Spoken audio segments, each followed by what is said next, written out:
Good morning, and welcome to the Kansas City, Kansas Community College Board of Trustees meeting for September 19, 2017. I ask that Dr. Marissa Gray please come to the podium and lead us in the Pledge of Allegiance. Please stand. Good morning. I pledge allegiance to the flag of the United States of America and to the republic for which it stands, one nation, under God, indivisible, with liberty and justice for all. Thank you. Thank you, Dr. Gray. Roll call. Trustee Ash. Here. Trustee Ridenthal. Here. Trustee Brown. Here. Trustee Daniels. Here. Trustee Garner. Trustee Maddox. Here. Trustee Eos. Here. Motion to approve the agenda as amended. You should have received your amendment in your board effect, but you also have a hard copy at your place. Second. It has been moved and seconded to approve the amended agenda. Those in favor, please signify by saying aye. Aye. Those opposed, same sign, and the motion carries. At this time, is there anyone wishing to speak to the Board of Trustees? Oh, come on. Oh, we have it. Great. All right, great. Good morning, Board. Good morning. My name is Nicholas Segura. I'm from Kansas City, Missouri. I am a graduate of Kansas City, Kansas Community College and a native of Kansas City, Kansas. I just wanted to thank you all real briefly, and Dr. Marissa Gray over here. Earlier this summer, we had a La Stemma summer camp on STEM for girls, and our focus is to help more diverse women connect with STEM careers and education. First, big thanks to Dr. Gray for being the very first to jump on this opportunity. We've talked to a lot of different schools, but Dr. Gray said, yes, we definitely want to do that right away. And we're also planning on an upcoming STEM conference to connect second-level education schools and businesses with more diverse women to get those STEM careers. I just wanted to thank the Board of Directors, Kansas City, Kansas Community College, the staff, and, you know, as a graduate of the college and also a former student body president here, I'm a huge fan of the college, what you all are doing, and again, Dr. Gray. So thank you very much. Thank you very much. Appreciate that. Is there anyone else wishing to speak? Thank you, Marissa.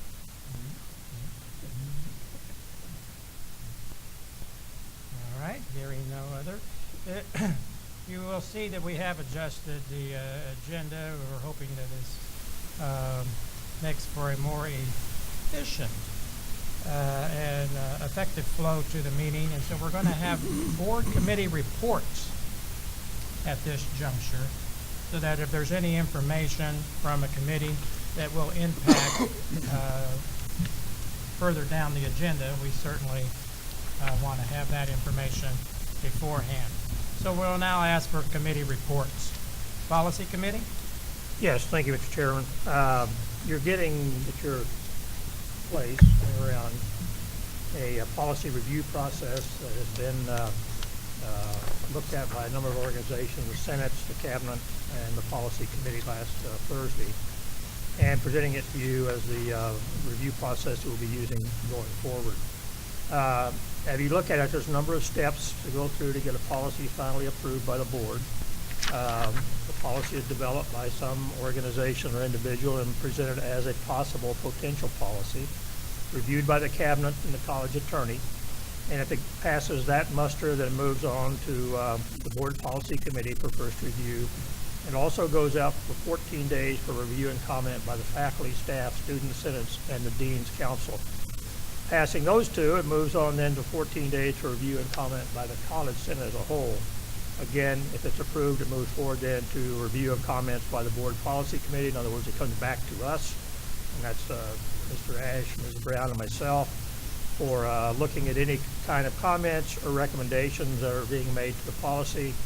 And at that point, we can move it on to a board vote for approval, or we can return it to the cabinet for further study based on some of the comments or suggestions we had received. Then, as you know, it requires a first reading, and after the first reading, if it's approved by the board, at the next board meeting, it's approved by the full board as of the policy. You'll notice that one of the steps in there is to archive the old policy. It's important that there's a history of policy development in the college. You kind of be surprised sometimes about how you might have to go back 10 years in a particular case to find out what the policy was at that time. So we'll be archiving the policies, indicating what the old policy was, when it was changed, and when it was developed. And finally, once the policy is developed, the policy is communicated to the entire staff, student body, faculty, and training is scheduled as appropriate. So that will be the procedure we'll be using from now on to develop policies to bring to the board. One of the important things is down at the bottom, if you read that exception, there are some policies that are just straightforward. In other words, we've got some old policies in the policy book right now that refer to the provost. Well, there is no provost in the college anymore. So there are some policies that, because of federal mandates or just common sense or just a change of wording, that really doesn't need the full procedure. And we ran that by the college senate at the meeting last time, and they agreed with that. And of course, it'll be important that we inform them in case they have a difference of opinion about whether it should be reviewed or not. But otherwise, it'll go right to the board. There's no reason to go back out and ask the senates about whether or not they want to change the provost to vice president. And so the non-substantive issues will come just straight to the board. The substantive issues, of course, will continue to follow this procedure. But we'll keep the transparency open with all the senates and the cabinet to be sure that all the policy development and all the policy procedures are being followed. So, Mr. Chairman, that's the procedure we're going to be using. And I might mention one other thing. You might remember from last spring, there are 4 or 5, half a dozen policies that were being looked at, and actually we did a first read on a couple of them last spring. We've actually gone back and directed Dr. Vietti to go back to the cabinet on all those policies just to see if a different look, that maybe there's some suggestion that the new cabinet and new president might have on those policies. So we're starting those over. It's going to go through this process as you see here, and so some of those you remember from last spring, some of them you won't remember. Those will be coming through the board now using this procedure. So we appreciate the Senate's being willing to give us that kind of flexibility, but again, we rest assure you that we're not going to move forward to just a board vote without being sure that the Senates and the cabinet all understand why we're doing that and they okay it. So that's a report, Mr. Chairman. All right. Any questions? I do have a question. Don't want to assume this without affirmation from the board, but is it permissible to remove the word draft? Since it will no longer be a Yes. draft? Yeah, I don't know if you want a formal board approval of this. I don't believe that is necessary, as long as the senates and the board are in consent that this is a process that we will utilize. I think that is appropriate.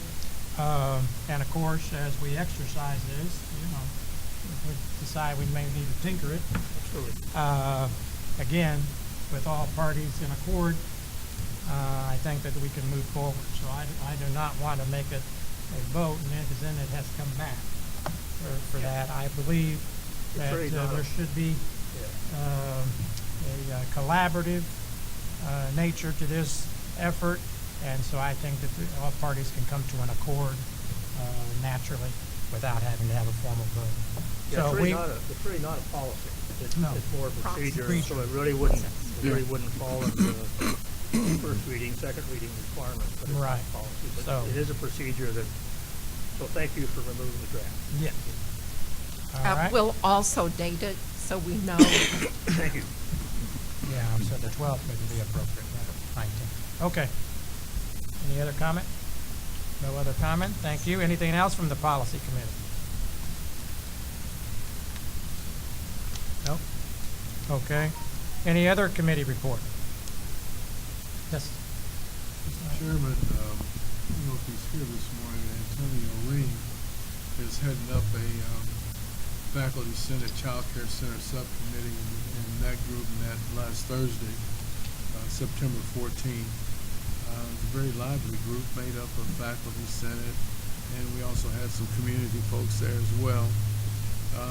What we agreed on was two primary tasks. One is to develop documentation demonstrating the need for a new KCKCC Child Care Center and developing an economic model that would fund a new KCKCC Child Care Center.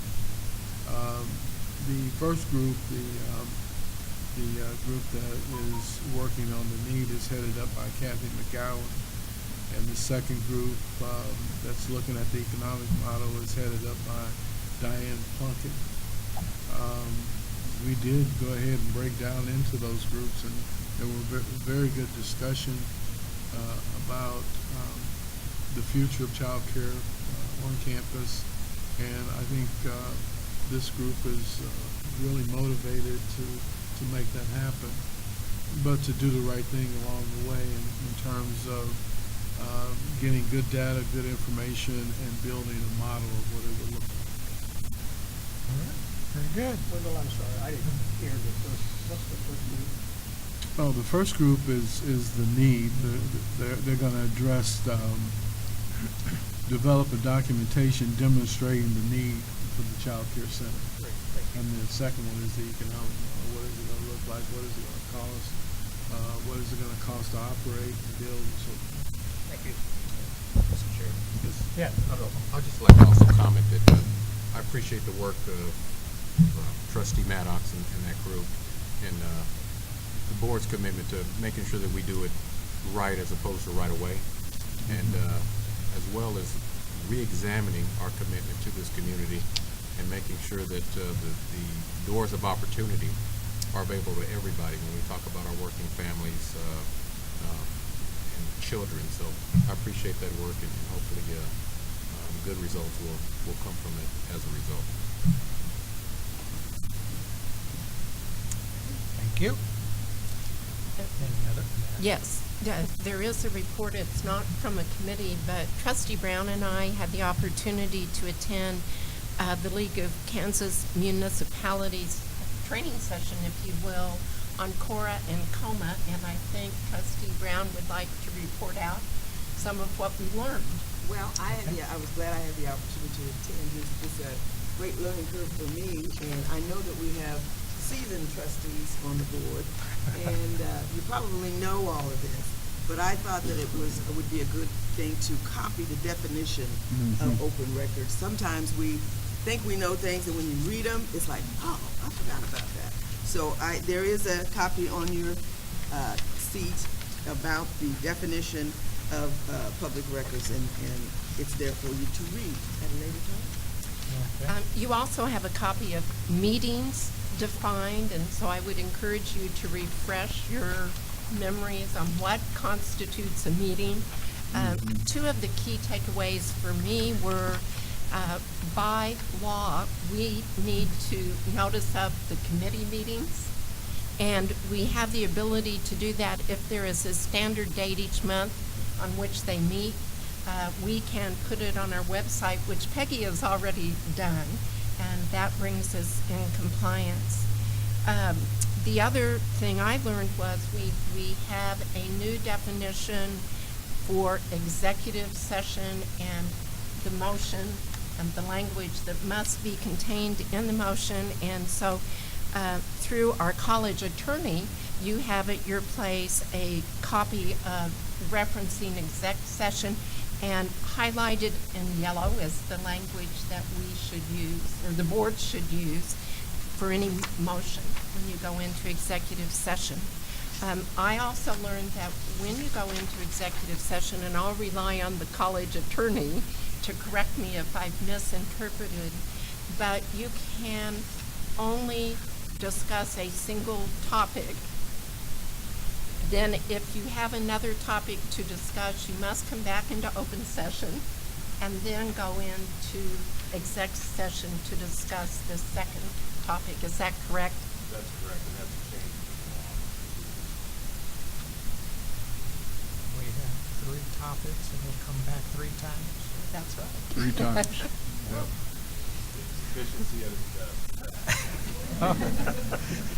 Well, we look forward to coming back and seeing you 3 times. That's great. Mr. Chairman, Yes. it's not really a committee report, but I will report out for KACCT. Okay, yeah. Weekend before last, Dr. Vietti, Dr. Kremer, and I attended the meeting at the El Dorado campus for Butler Community College, and we heard from Kansas Board of Regents. We heard from the K-12 Secretary of Education. We also heard from 1 or 2 legislators that were in attendance.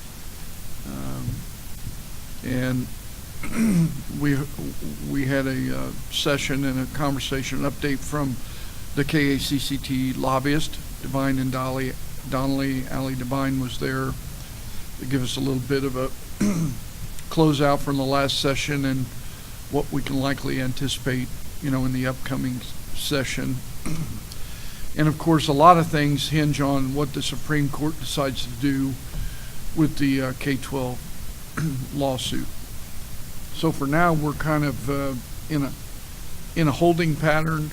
We can't afford to sit there very long because we will meet next in Neosho Community College in Chanute in December, which will be where we'll develop and finalize KACCT's legislative agenda for the next legislative session. So there are some committees that will continue to work until that time, and I will keep forwarding to you all updates as they are available.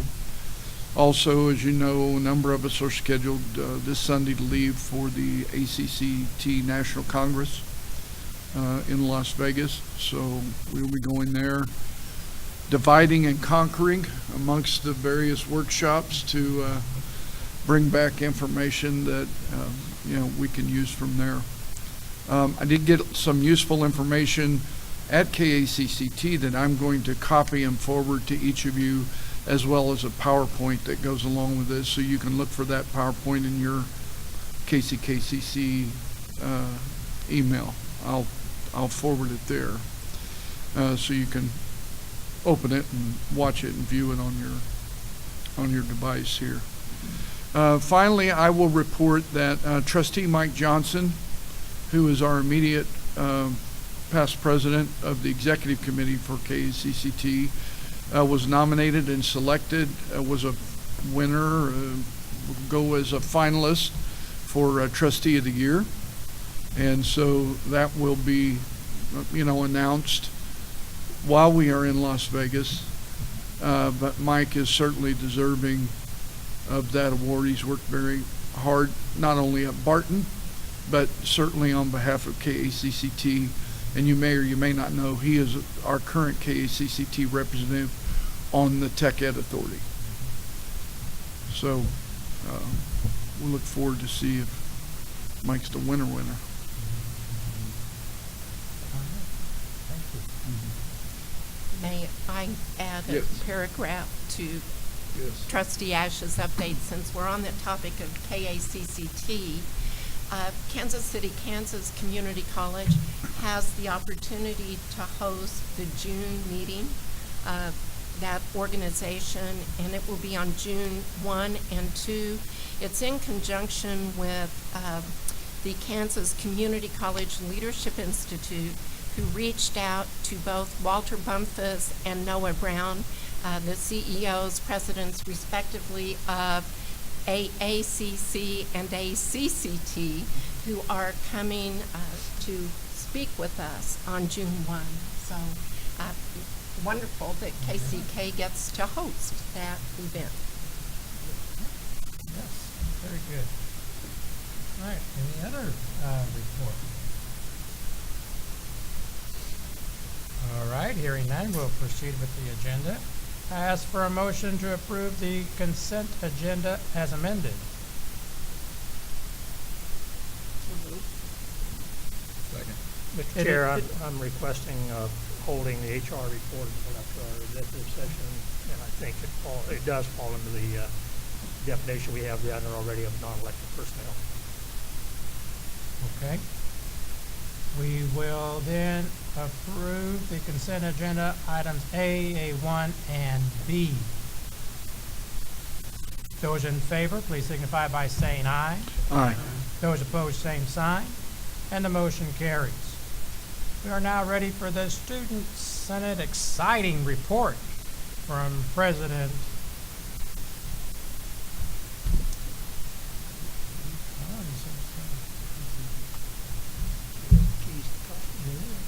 Good morning. Good Good morning.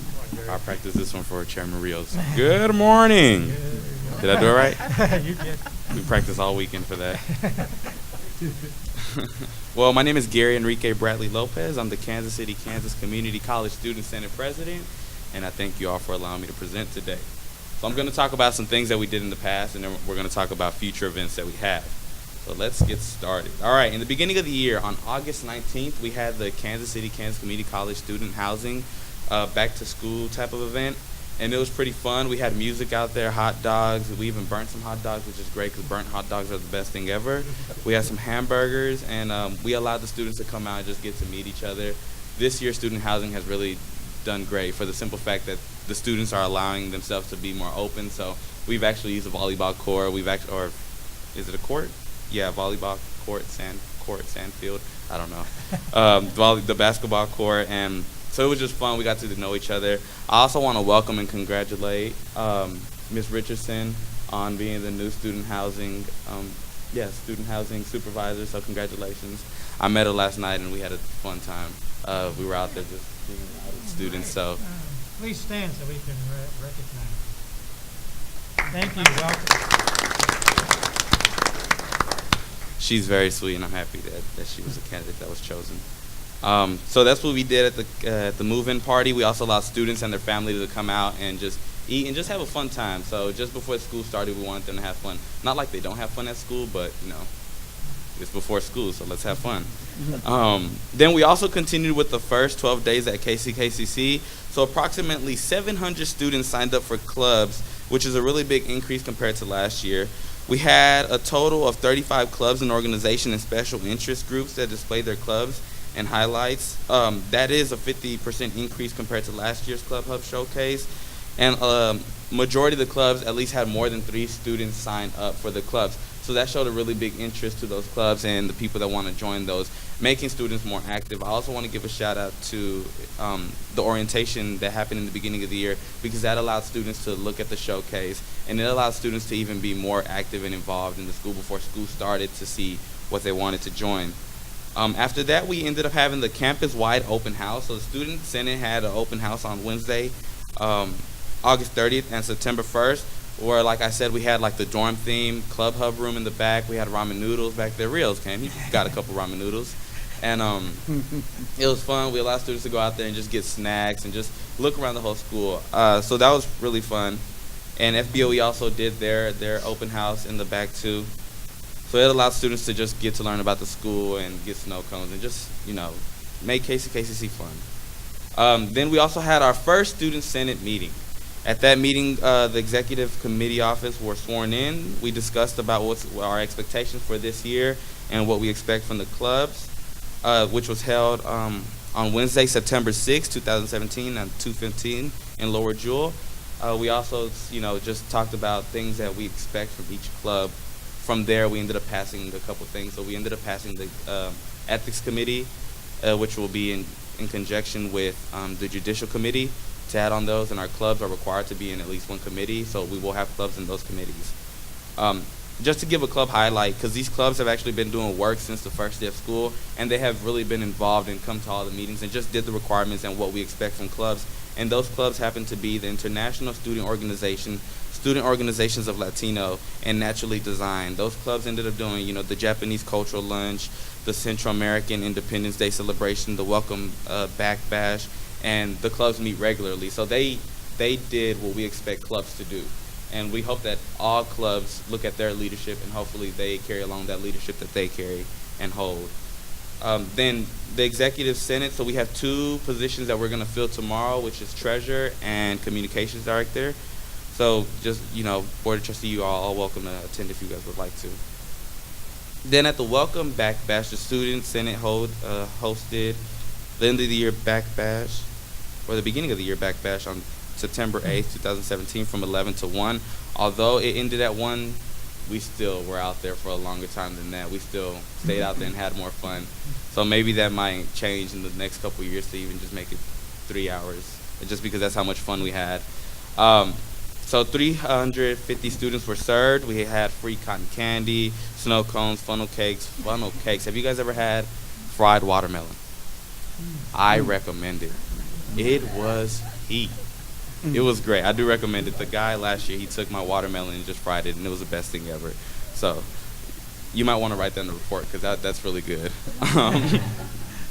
So 14 clubs had their booths. I think I can get that turned. Yeah, look at you. All right. I like that. It was turned. It was great. But 14 clubs hosted their student recruit tables. And tomorrow we're going to announce who the winner was of the best decorated table.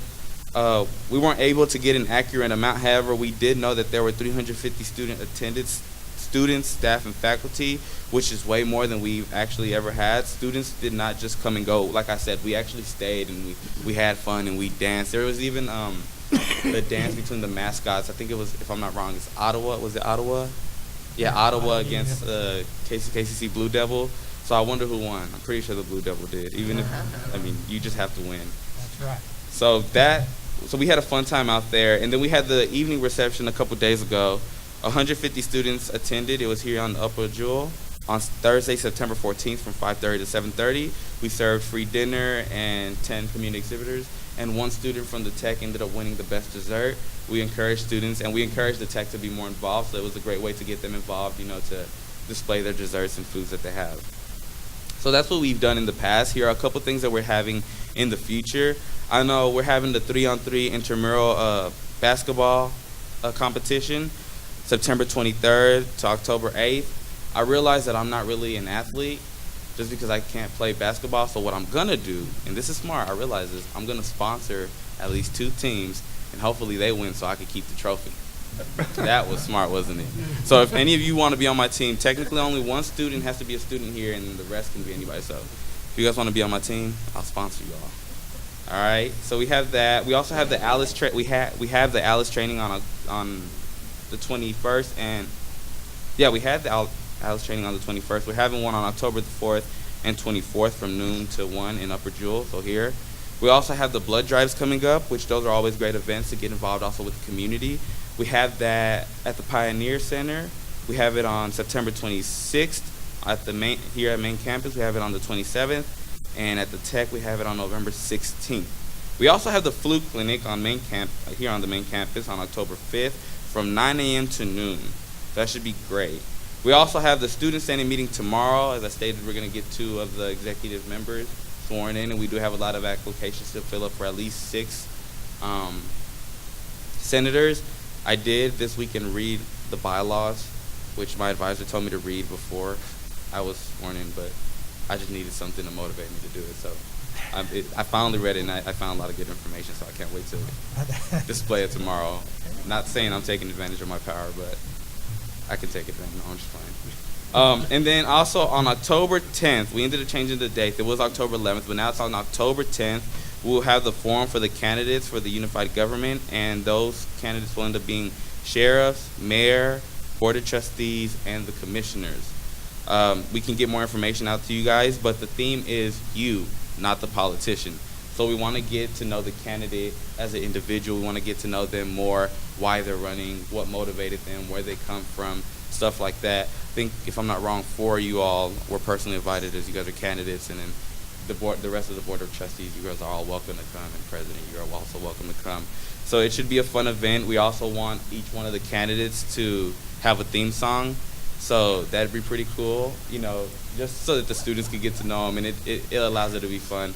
I don't think forums are always fun, and we're going to try to make it fun. So, and I think that's about it. So if you guys want to come out and just listen to these candidates and their theme songs, this should be a pretty turn event. So that's all I have for you all today, and I do thank you all for allowing me to speak. So thank you. Thank you. All right. Thank you. Good. Yes. Very good. Very active, and we appreciate that. Thank you very much. Time for the president's report. All right. The first update is relative to the Chief Human Resource Officer search. The search committee met yesterday and selected candidates for interviews that will be scheduled the first week in October. The interviews will be conducted by the search committee. Finalists will be identified. They will be brought back to campus for a second interview, as well as having the opportunity to meet with President's Cabinet and the HR department, and we'll schedule open forums. So everyone within the college can get to meet the finalists, and we will have evaluation forms so people can report their input, and the search committee will factor that in and make a timely decision. It will be great to have a Chief Human Resource Officer on board. Yeah, so I salute that process, Dr. Beatty, and the inclusiveness and the nature of it. I think it's great. Good, good. And also, Doctor, on that note, and I think I mentioned it before, but I just wanted to make a note for the record. Just we be reminded, Kansas City, Kansas is a very diverse community with a rich culture of various ethnic groups. That's what makes this community strong. So as we move through looking at these positions to hire, to fill some of these positions, that we just be mindful of the community expectations, that we have a community college staff that adequately reflects the community at large here in Kansas City, Kansas, and Wyandotte County. So thank you. Yes. Duly noted. The next item, information. A number of us were able to attend the United Way campaign kickoff breakfast last week. And one of my key takeaways was KCKCC has the opportunity to engage in a workplace campaign. So this is a heads up to the audience. We are looking for a few good men and women who would serve on a workplace campaign. So I will be approaching a number of you sooner than later so we can get the campaign launched. But we want to be good partners, and a number of our students benefit from United Way, so it's just the right thing to do. I have two more items in my update. The first, and you are well aware, we have been working on updating the org chart. I'm going to pass out the fruits of our labor. It's been an inclusive process. We've involved President's Cabinet and all of the Senate's and President's extended cabinet. And we realize the print is a bit small. But if you turn to the second page, the print is not so small, and this is a sample of what our finalized chart will look like in terms of format, and we're modeling it after one of the other community colleges in the state. So there won't be as many boxes on our chart, but we will list the services under every major division of the college, and we intend to circulate this chart to the campus community today or tomorrow.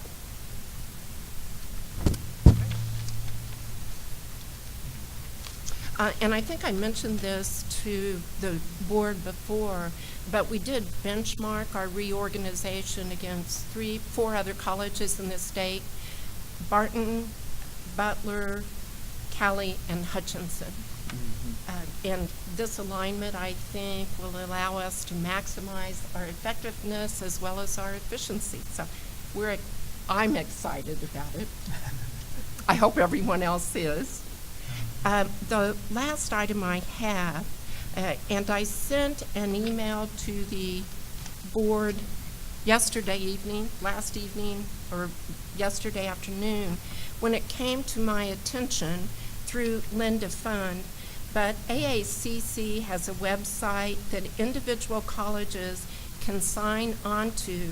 It is a letter from AACC to Congress urging action on DACA. The letter is beautifully written, and it mirrors the message we sent to our campus-wide community.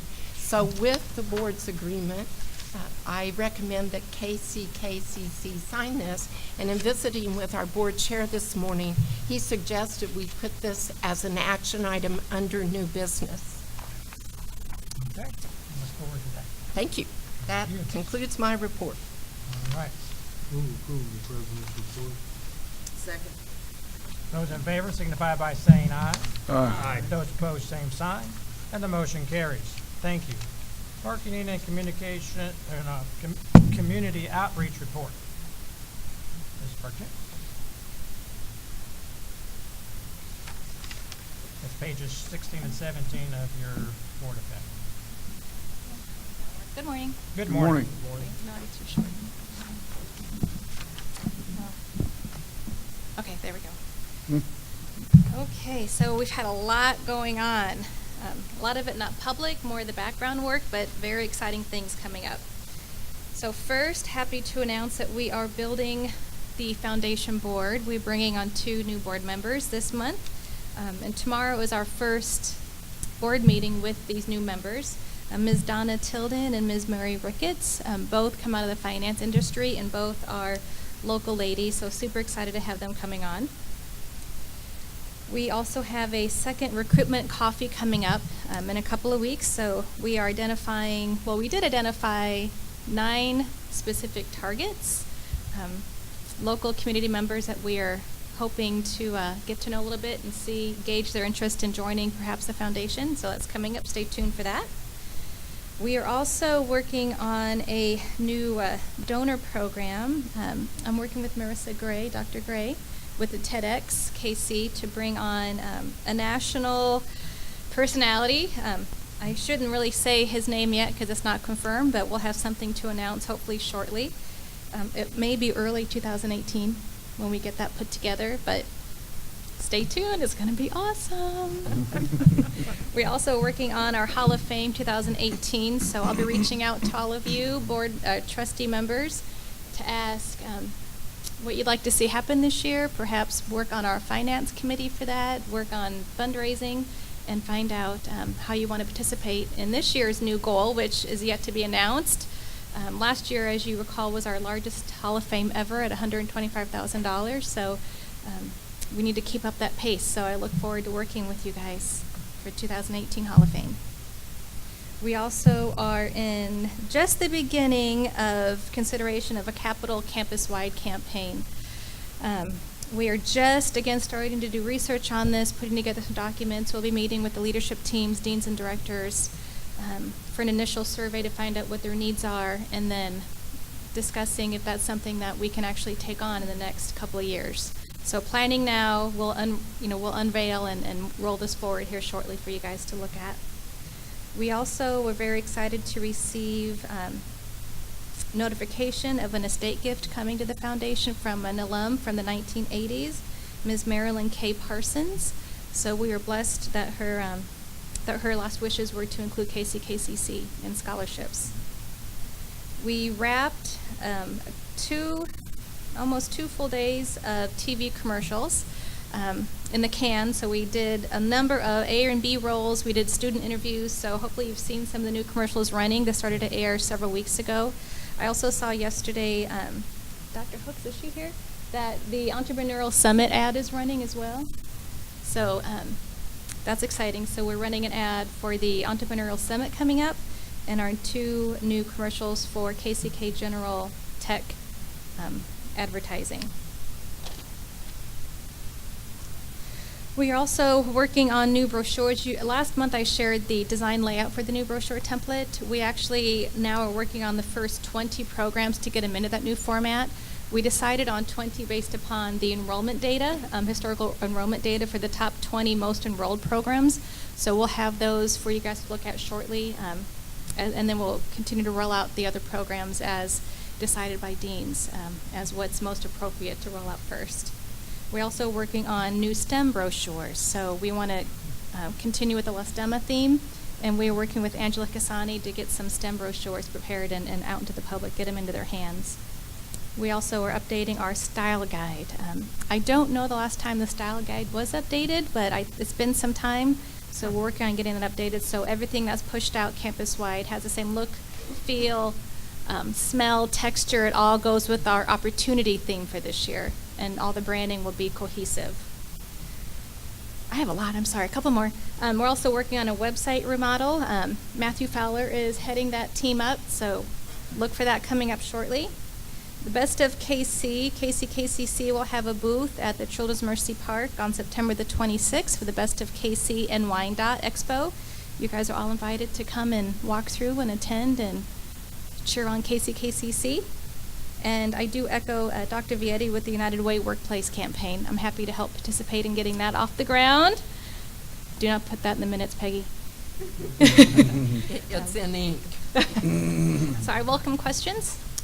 I do have a question. I understand about sustaining the growth of the top 20 programs, but if they are in fact growing, and we want stability, but in these economic times, I mean, earlier report by Trustee Maddox, I mean, difficult decisions are being made about programs when it appears, at least on the surface, that there's not as much need as in other areas.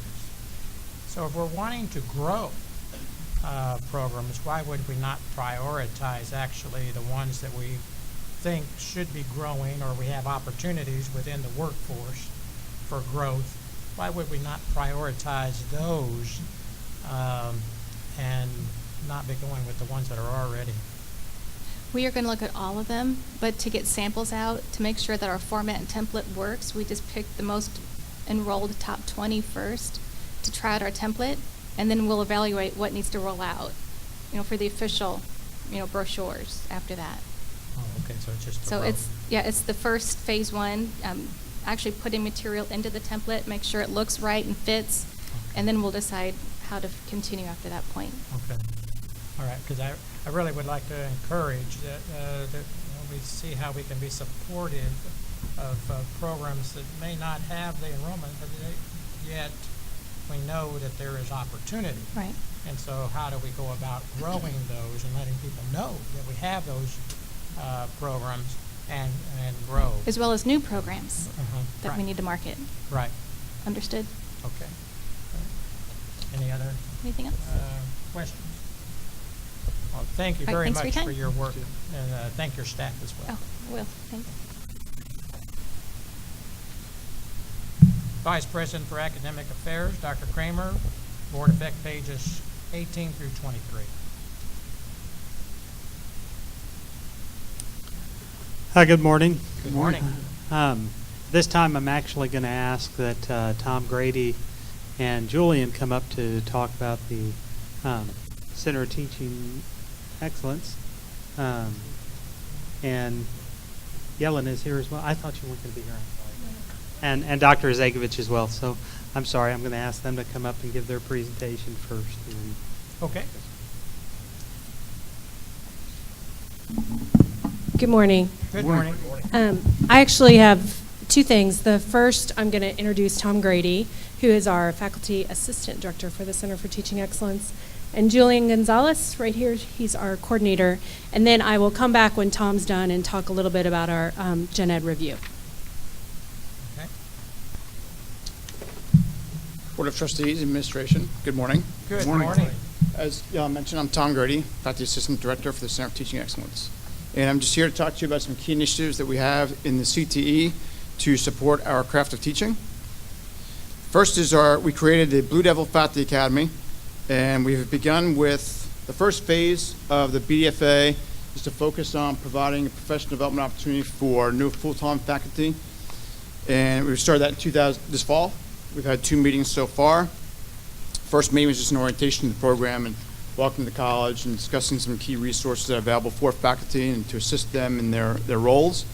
We've had a second meeting that focused on a very collaborative and rich discussion on active learning strategies. That was about 2 weeks ago. We had that. Our future direction, think of the BDFA as kind of like, metaphorically, as a wheel. We have different spokes of that wheel for the program. And our next phase, we're going to focus on providing professional opportunities for adjunct faculty. That'll be primarily offered online through Blackboard. As a lot of adjunct faculty might be difficult for them to come to campus, so we're going to offer those opportunities for them online. We're going to focus on seasoned faculty. Those opportunities will be both blended and online face-to-face opportunities. And then we're also going to focus on a reflective practice for veteran faculty members as well. So that's all in the future. We're working on that. So that's where we are at Blue Devil Faculty Academy. And this is rooted a lot in best practices. A lot of institutions who have centers for teaching excellence and robust faculty development programs offer this for their faculty. You know, a key thing is not only do you want to attract the most talented faculty members to your institution, but you want to keep them and provide them with opportunities so that they can excel in their roles, which also help improve student learning. Another key initiative is, and this is an initiative that Dr. Boehm has shared with you in previous meetings, is the AQ grant, an opportunity for over 60 faculty and deans to go through a professional development course for pedagogy and utilizing learning communities and teaching squares. I just want to give you a little backdrop about AQ and why this is a really key initiative. Of the 7 institutions that were selected from Kansas and Missouri, our institution was the only community college selected. The team from AQ was very impressed with the RFP that was submitted. They were very, very complimentary of that. AQ, in partnership with KC Scholars, will cover the $1,250 cost per participant. It's a very strong financial commitment by AQ and KC Scholars for this. So what is AQ? This is an acronym that we've thrown around. AQ is the Association of College University Educators. It was founded in 2014 by leaders in higher education to promote quality instruction at colleges and universities nationwide. AQ's comprehensive course in effective teaching practices prepares college educators to implement all the essential practices shown to improve student outcomes. Aligned with the latest research in cognition and adult learning, AQ's course design exceeds online learning standards. As recognized by Quality Matters, educators who satisfy course requirements earn a certificate in college instruction, endorsed by the American Council on Education, ACE. The 60 KCKCC faculty who participate and complete the AQ course will be recognized and honored in the following ways. They will be honored and recognized at the All Staff and Faculty Awards ceremony, have their names engraved on a plaque in the Center for Teaching Excellence, develop an AQ certified webpage on our website with listing of faculty completing the certification, addition of AQ certified to their employee badge. If the entire course is completed, they may apply for $300 from their professional development funds to be paid as a stipend. I also mentioned that they'll be engaging in teaching circles of 7 to 10 individuals completing the certification course. They'll be identified a faculty leader and assigned to each group. This individual will lead the cohort's monthly meeting over a mutually agreed upon topic related to the modules being completed. Conversations will begin with a short review of the selected modules, with the discussion primarily focusing on practical integration of this information into the classroom setting. This is from Penny McCormick, Chief Academic Officer at AQ. We are excited to collaborate with Kansas City, Kansas Community College as they engage their faculty in this additional opportunity alongside the Center for Teaching Excellence work designed to fully support instructors in learning and putting into practice the evidence-based teaching practices we know improve student motivation, engagement, and learning. In addition, the Center for Teaching Excellence has conducted presentations related to pedagogy at numerous division meetings, Blue faculty training, and to the open campus community. Future directions will include discussions to determine how to improve online pedagogy and moving the Oscar course design model over the Quality Matters model. So that's the some key initiatives under the CTE to support the craft of teaching. Any questions? Are there any questions? Yes. Yeah. First of all, how are the 60 being selected? And secondly, what comes afterwards? That 60, how are we going to take what I think is going to be really good learning in their practices and get that to people that aren't involved?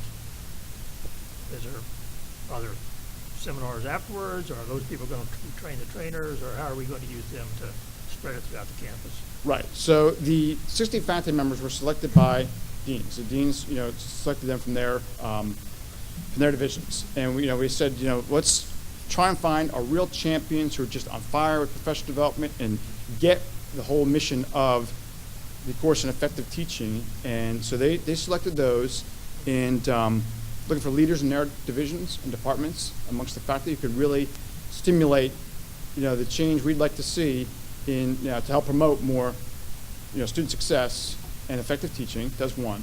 And then the second part is the, I would imagine, as we move forward after this course, that would be woven into the BFA, especially when we're talking with seasoned faculty and teaching circles, and help lead and guide future professional development opportunities at the institution. So it's not just an event for those 60 people. The intent is it'll impact teaching throughout the campus. Right. That's the synergy we hope to, really stimulate from the course. And if I can add, when I started the Center for Teaching Excellence before Tom came on, one of the things that I did was hosted kind of luncheons and a listening tour. And one of the things that faculty had asked for were teaching squares. And I think we can integrate, and basically that's a square, you have 4 people, and you just kind of rotate around, go to each other's classes, give feedback about pedagogy and what's happening in the classroom. So I think we can definitely integrate these 60 into the squares, and then it'll spread that way exponentially. Including adjuncts. They're a little bit harder to get at, Right. but that's always our goal, and I think that's one of the reasons why, again, we're kind of starting slow, and that's why we started BDFA with new full-time faculty, but the goal is to, expand out on the wheel as soon as possible. Great opportunity. Yeah. Oh, yeah. Do you know how many? For this first cohort, there was 4. Okay. So it was the first 30. For the first 30 people, so we're going to have fall cohort and the spring cohort. Oh, okay. In this first cohort, we asked each of the deans to identify at least one adjunct to be involved. And so there are 4 adjuncts. The first cohort is health professions and arts and humanities and social and behavioral science.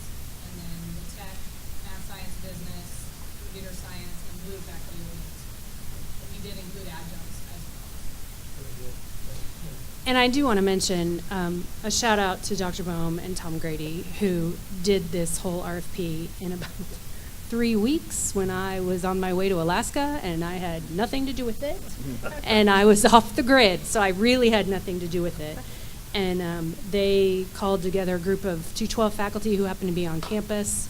And you may be wondering, how did this come about? It really came about from the 2 of them under their leadership. So certainly amazing for the college, and really a wonderful opportunity. And one thing I want to add, when I first interviewed for this position, I made a rather bold statement in the interview. I said, I didn't want to just have a Center for Teaching Excellence, but rather, when we go to conferences across the country and you're wearing your badge and it says Kansas City, Kansas Community College on there, the people say, whoa, Kansas City, Kansas Community College, you guys got it going on with your Center for Teaching Excellence. That we're not just a follower, that we're a leader when it comes to faculty professional development across the country, especially amongst community colleges. And this is definitely a key step in the right direction. So on behalf of the CTE, we'd like to thank the administration and board, and faculty members and deans who have signed on to make that commitment as well, because it takes a team. So thank you. Excellent. Thank you. We are very excited about this endeavor. It is a coming together of the greater mindset that we have. There's so much, for lack of a better word right now, power in all of our staff when they collaborate. I think there will be some great things be developed from within. And I think that this will be a mechanism to allow that to percolate and come forward. So it's very exciting, and I commend all of you for your work in this. Thank you. All right. Thank you. So now I'm going to talk to you as the Faculty Senate President, not the from Center for Teaching Excellence. But I will tell you, this task of reviewing our general education curriculum has been quite a task, taken quite a while. And it's interesting that where we got and where we're moving forward. As to kind of recap, Tom talked about the craft of teaching pillar, which is the first pillar of the Center for Teaching Excellence. And that really is he comes from best practices, that's his thing, that's why we brought him on from that place in the South. More of my area of expertise is in academic assessment, and that's the second pillar of the Center for Teaching Excellence. And as we started doing this Gen Ed review, and I started looking at the feedback that we got from HLC in terms of our assessment and our outcomes and competencies, it somehow got intertwined. So you all should have this packet in front of you. And I'm just going to briefly kind of talk about all full-time faculty in fall of 2015 were sent an email asking them to participate in the Gen Ed review process. So we definitely opened it up to everybody on campus in terms of faculty. This was purely a faculty led committee. We had, what are now 3 deans on it at one time, and as they peeled off and became deans, we kicked them out. And that was kind of an important, we started with the faculty set the curriculum. And so that's kind of the place where we came from and reviewed. We did a lot of benchmarking and looked at other places. So we also went through a lot of different steps. It started in this subcommittee that was opened up to everybody on campus. They created work groups, and at the kind of tail end of your document, I listed the names of who was involved, the kind of their disciplines where they were from. And then they kind of came together, made recommendations. We amended it within the subcommittee. There were some pretty hot meetings for a while around that. Then it went to Faculty Senate, where is a representative, divisions have their own senators. There it got amended and changed. From there it went to Dean's Council. Deans gave us some feedback. They kicked it back to us. We might or might not have taken their feedback. And amended it again. And from there, it went to Academic Policies Committee. So you can really see that this really was, we really tried to get as many kind of voices as possible in terms of what's our curriculum, how should it look, what do we want it to do. So we redid the general education learning outcomes. Those are the 6 statements that's on the first page. Historically, we had the 21st century outcomes as part of the GLOs, the Gen Ed learning outcomes, and there were a lot of those. Some of the feedback we got from HLC was, you're drowning in all these things. There's too much going on. There's no real way to kind of tap into if you're really doing it. How do you know you're meeting these outcomes? And that's really the space where we came from, or where I came from in terms of thinking about assessment, is the whole purpose of assessment is to inform curriculum, teaching, and learning. That's why we do it. It's not because we have to do it for HLC, and yes, we have to. I get that. But it really should be coming from, this should be informing what we do and making sure we're doing what we say we're doing, okay? Or we think we're doing. So we got rid of those 21st century outcomes. Then we started looking at, okay, how do we determine what course is considered a Gen Ed course in science, in the humanities, in the social behavioral sciences? So we went back to, okay, these are the 6 outcomes, general education outcomes, that we say we are doing.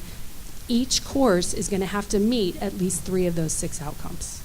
Okay, that's what we said in this process. Okay, and that got vetted all the way through science and human and social and behavioral sciences and came back.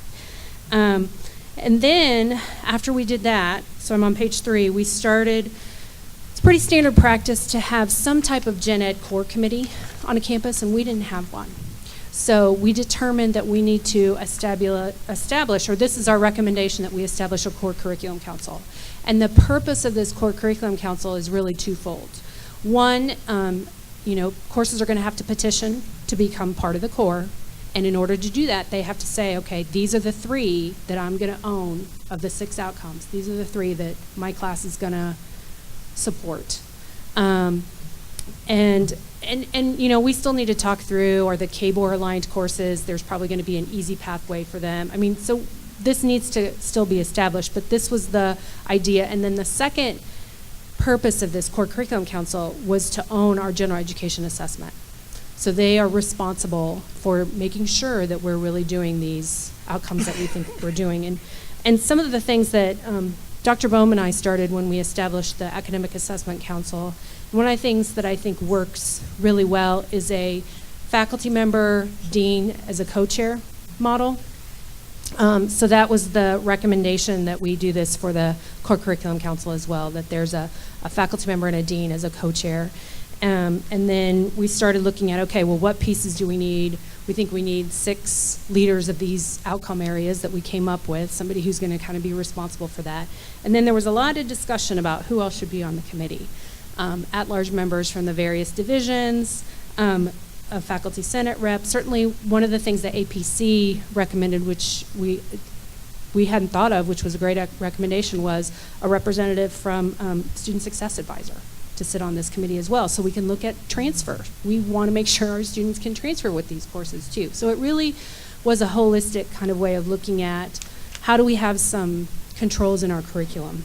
So one of the things that's still kind of up for discussion is time and reassign time for these committees. Certainly, if you're, this is what got passed out of those bodies. Now, is that what's going to be accepted ultimately and done by the cabinet? That's still kind of in discussion, but in terms of our general education assessment, that really needs to be integrated in what it is that we're doing.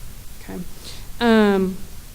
All right. To then jump ahead, the other big thing that we did on page 4 was changing the gen ed requirements for the AAS degree and the AAS in tech studies. And that certainly was the group that was probably the most motivated when we got started, because we had originally had for those degrees 22 or 23 gen ed hours, and most places had 15. And so getting them down to 15, which is the KBOR minimum, and we looked at what KBOR says, did a lot of benchmarking of what other programs did. So we came up with what was recommended out of there. You can see that it got us down to 15. Certainly changed, the biggest change was removing Comp 2 as a requirement for those degrees, and then kind of compressing the HUMES and the social behavioral sciences. So what we are working on right now is the AA, the AS, and the AGS. And hopefully, I'm hoping that we get that done this month or next. I personally went through and did benchmarking of 16 community colleges, came up with this monster Excel spreadsheet to try and wrap my head around what is a pretty complicated thing. The ranges of the requirements are anywhere from 30 at some places to 50 at another places. So we're still kind of chewing through that.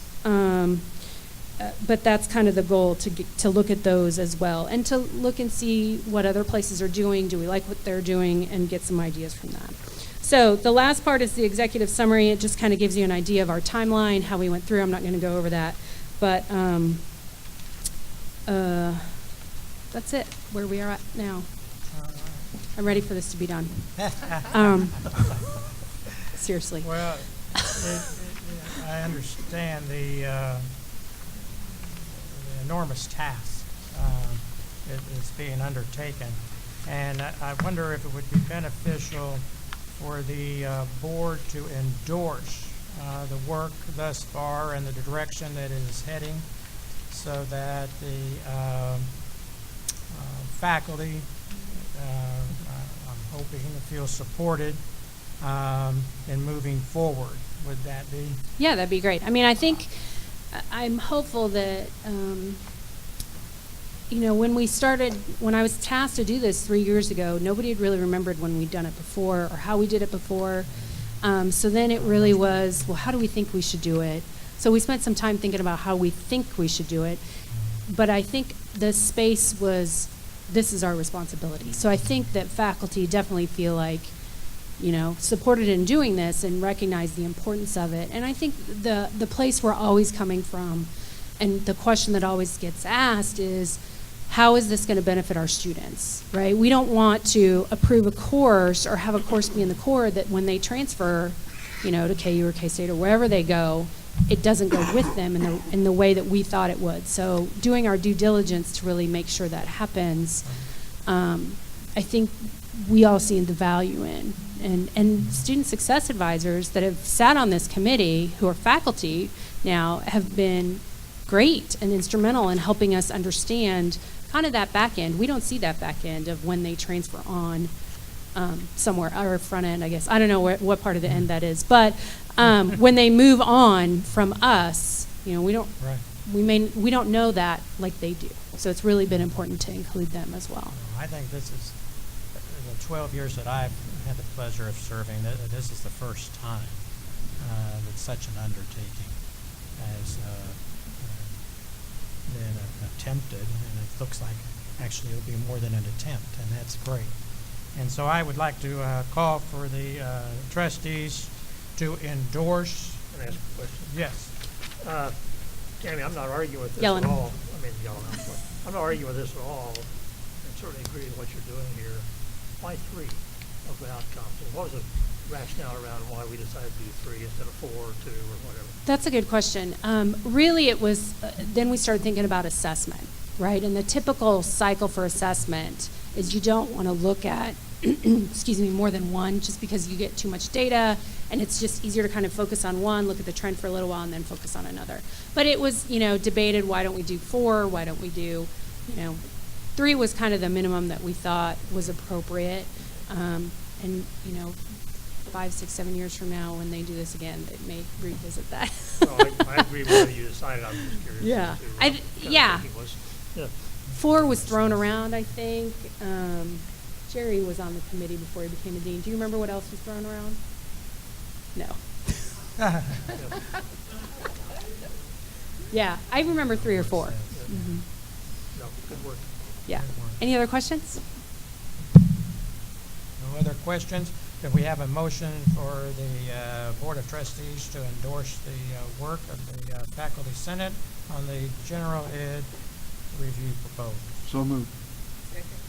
It has been moved and seconded. Is there any further discussion? Hearing none, those in favor, please signify by saying aye. Aye. Those opposed, same sign, and the motion carries. Thank you very much.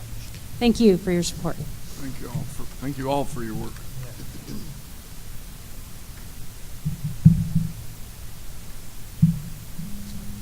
Sorry, I got to open up this piece here for a second. I want to take a minute and just thank you. At the KCKCC retreat, we discussed a lot of things that were germane to me and helpful for me to understand, and so I appreciated going to that. And I will say that a couple of items that kind of piggyback on what Yellen is discussing are coming up within the chief academic officers. The first being the move by the Kansas Board of Regents to look towards getting down to 120 credit hours in a bachelor's degree, and the impact that will have on our degrees, our AA, AS, and AGS degrees, pushing those down towards 60 credit hours apiece. So that's going to be something we're watching and looking at how we're going to respond to that. And so it's a key piece. And I commend the work that's been done out of the assessment committee and out of the Gen Ed review committee, because it has been about 13 years ago when we looked at the degrees in general, the AS, the AGS, the AA, sat on a committee with Antonio Catolo Ring at that time. We weren't even attacking how do you put a course into the core. So that was even longer period of time back. So I do appreciate the efforts that were done. I want to give you a little bit of an update from Emporia State. They sent us, as you know, a comparison of how our students are performing at Emporia. And so I'll send this document around as well when I'm done, but what we have is 84 students who have selected Emporia State University, and in a comparison of them, All right, stingers up. I'm sorry? Stingers up. Stingers up, yep. The mean GPA of our students versus all of the students at Emporia. Our mean is 3.17. For all students at Emporia State, it's 3.15. Of significant note to me, anyway, was that the chemistry area, our students were 3.40, and at Emporia State was 2.84, which, sorry, that's, that was only two students, but still, you know. Yes, they should come here first. That's right. And mathematics was very good as well. So, All right. but I just I do realize that, and hope you realize the great importance, I know you do, that the community college has. And back in 2005, when I last looked at the statistics of this, the chemistry courses taught at a community college taught 62% of the undergraduate chemistry courses taught. So for Chem 1 and 2, which are the first two chemistry courses. And so that's amazing to me, okay, that our students are going out and they're doing extremely well when they transfer on. And that's the key thing of importance, right?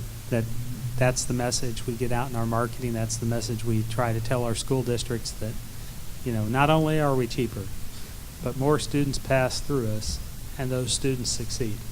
So those are the key messages, and I think that's I appreciate all your efforts in helping us to do that. But where we can get that message out is great. To that, one last thing I wanted to highlight in my report. Well, two actually. Sorry, one's not in my report, but the first is that I met with Tim Morrell from USD 500 talking about career concurrent courses. So these are courses taught at the high school that might have a Perkins eligible program here at KCKCC, and how we can start going through the process of approving instructors at the high school and approving courses at the high school that might meet the curriculum that we have for those courses, as opposed to just traditional gen eds. And so I'm hopeful that we can get some work done on that this year. We've done it already at a couple of our schools. We've done it at Turner this last year, and we did it at Baser Linwood. And so this is going to be a significant piece as we start looking at concurrent teachers in the high school, and can we identify courses and approve instructors to teach those courses that the students are taking while they're in high school. So that'll be a big piece. Ed, we had an MOU.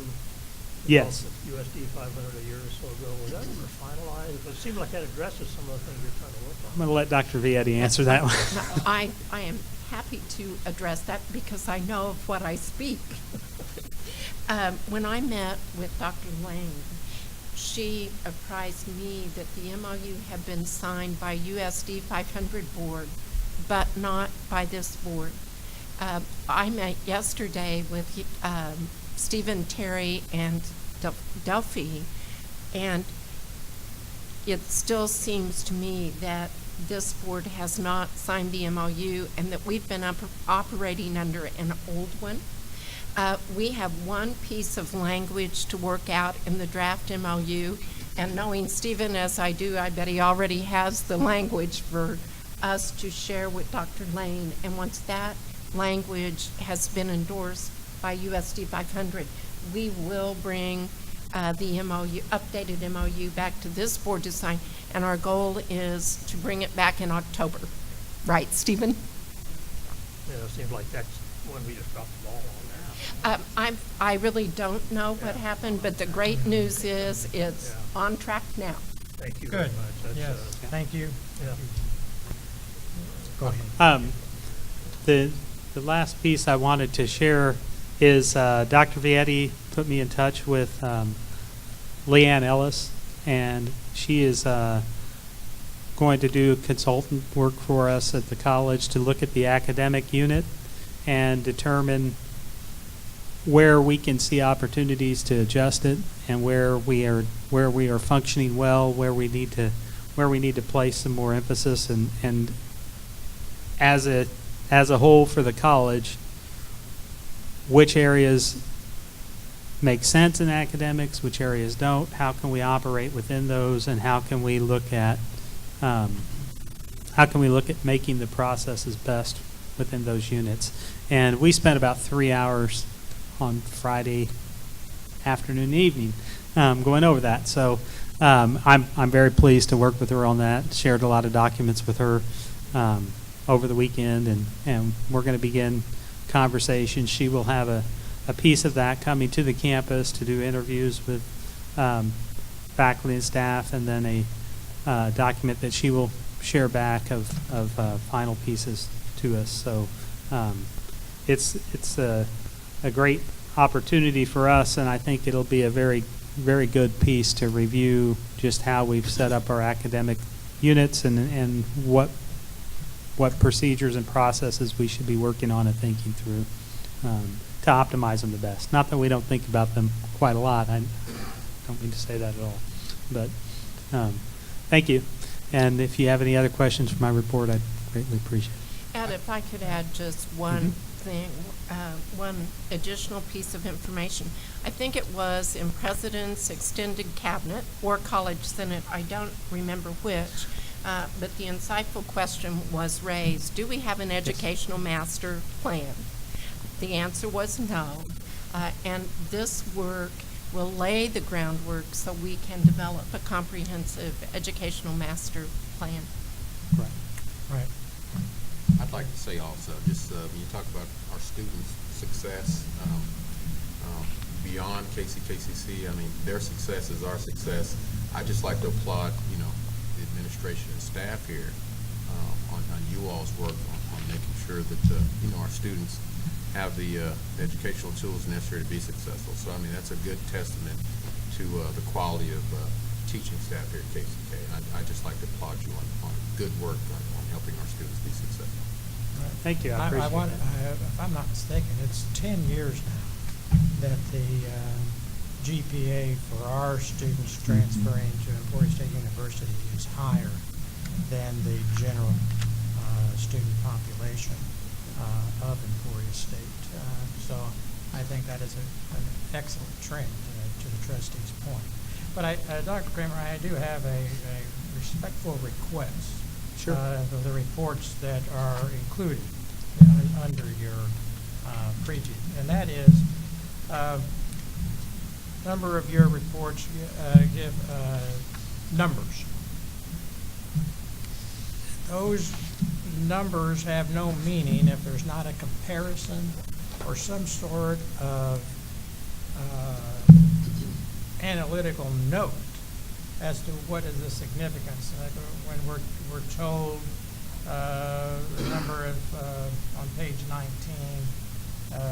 talks about the number of students in each of the programs, but I have no idea whether that's good, bad, indifferent comparison to the previous year, or letting us know that we're increasing or we're decline, what have you, would be helpful. As an example, again, on page 20, it gives the students in our adult ed general for the GED and the ESL. Might be helpful for us to know the average age of the students in those programs, because again, while we value our partnerships with the high schools and the various districts in our service area, the average age of the Kansas City, Kansas Community College is over 30 years of age.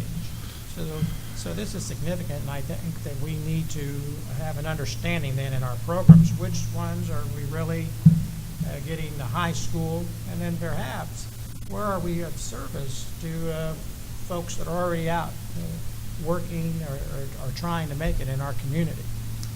So if you could keep an eye when these numbers are shared, that there can be, again, just some kind of meaning, or what is the impact of the number that they are sharing.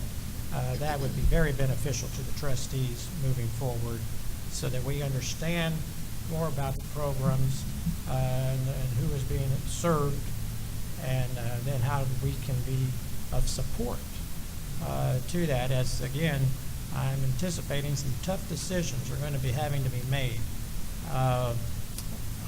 down the road as the state has to deal with its budgetary woes. Very much supportive of pre-K-12. You know, they may rob Peter to pay Paul. And guess who Peter is? And so we have to have our wits about us. And so these reports, I know that the trustees read, and I want everyone else to understand, your writing doesn't go in vain. We really do study these things, but you need to understand the impact comes right around February to April. What is that? Budget season.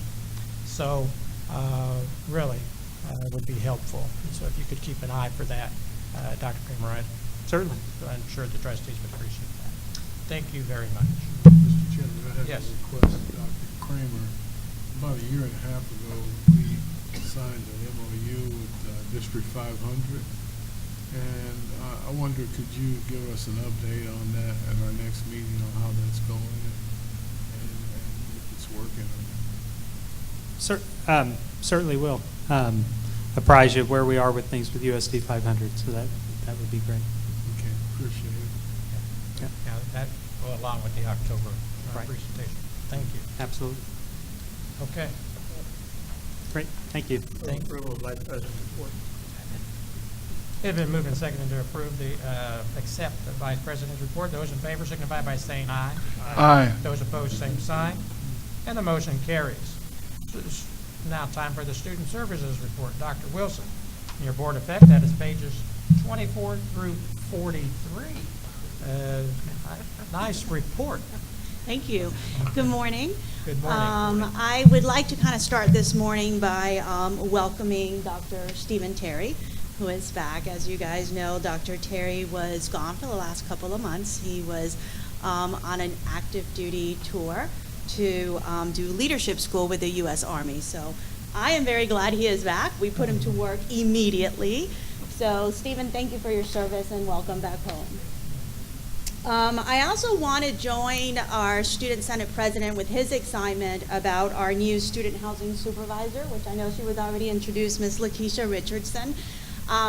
For us, it's very, very important to have a dedicated patient student housing supervisor that is there and is willing to work with our students. And I think we kind of hit a pot of gold with Lakeisha. She comes from extensive experience in student housing, both at community college level and a university level. And we're excited to have her. She moved here from Alabama. So for those of you who know the area, please chime in. Every once in a while, let her know where to go eat and some of the good places to go, because I know we've got a lot of good places here. So get ready for your waistline to grow.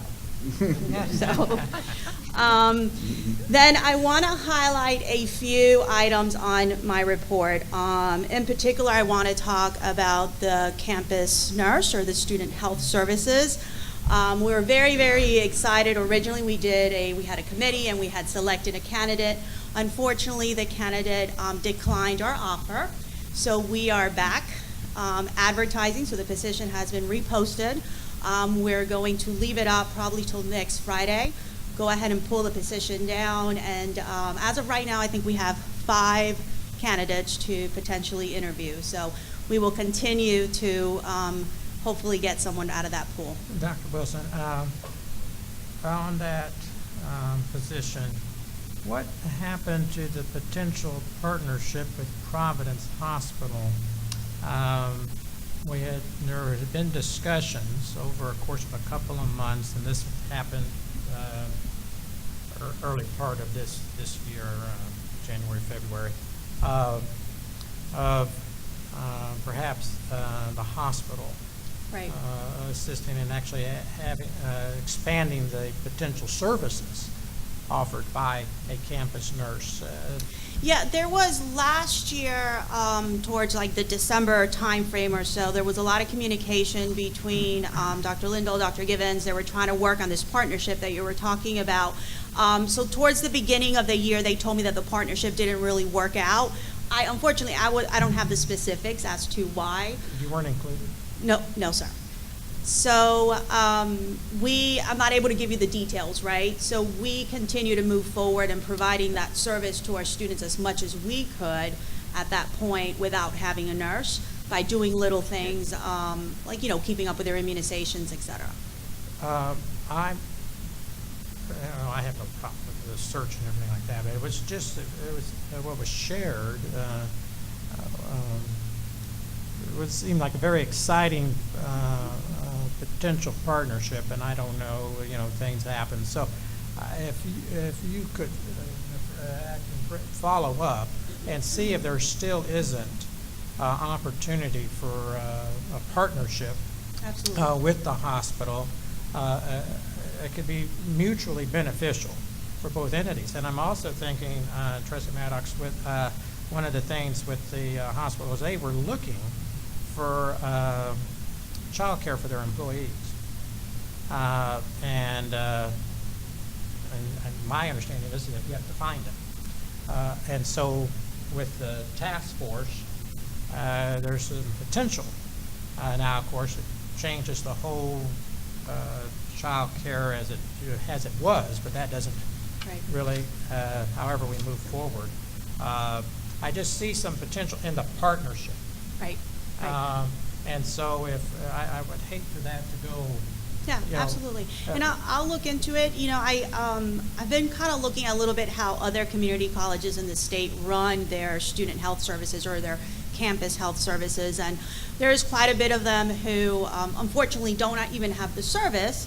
But those who have student housing, most of them do at least have some kind of service either on campus or partner outside of campus with someone to provide not only health but mental health for the students. So I'm kind of looking at what are other community colleges doing, and hopefully we can come up with some really good ideas and things to implement here on campus that would help, like possibly having a physician who is a partner with us, who comes on campus a couple of times a week and actually does dedicated hours with us. So I will be more than glad to look into it. I could compare it to kind of a in the USD's schooling clinic kind of concept, and with the health needs of this community, anything that anyone can do to assist in looking after, as you say, not just the physical, but the emotional well-being of our citizens, I think would be a much appreciated and endeavor. And so anything that can be done, at least the effort. I don't know what the feelings are about that particular hospital that I've named, but now, but it seems like there's a lot of potential, and even with the UG health department, something like that, any kind of outreach, so that we can be part of the solution to the health issues that our community faces, I think could be, and of course our students are from the community, so I think that this would be a good thing for us to pursue further. And so it's not just about filling a position. I think that it's in fact part of the mission that we need to endeavor, because if we have healthier students, I bet they're going to perform better. And so I appreciate taking that on. I do have a question for the board, or perhaps for Delphi, but is the current CEO of Providence one who has been here, was here last year, here for 2 years, or is new? They have a new. They had a change in leadership, I think in July.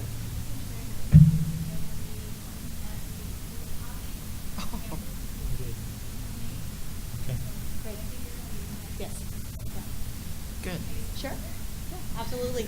And I do have to add that we've been extremely lucky, because we have a very, very good counseling and advocacy center on campus, which a lot of schools do not have. And at least, we have Miss Linda Warner and then Jennifer, and Linda's a licensed counselor. So that service, the mental health piece service and the education piece and the advocacy piece for our students did not go away. That's still there. Right. And in your reports, you can see, the amount of students and employees actually who do use that service. So, Right. but yes, absolutely, I will look into that. All right. All right. I also want to give a bit of good news. I know you guys have seen the Blue Devil mascot in the past, and he was just here a couple of weeks ago when we did our bash outside. We've had employees who dressed up as the mascot in the past, and I'm not going to name any names.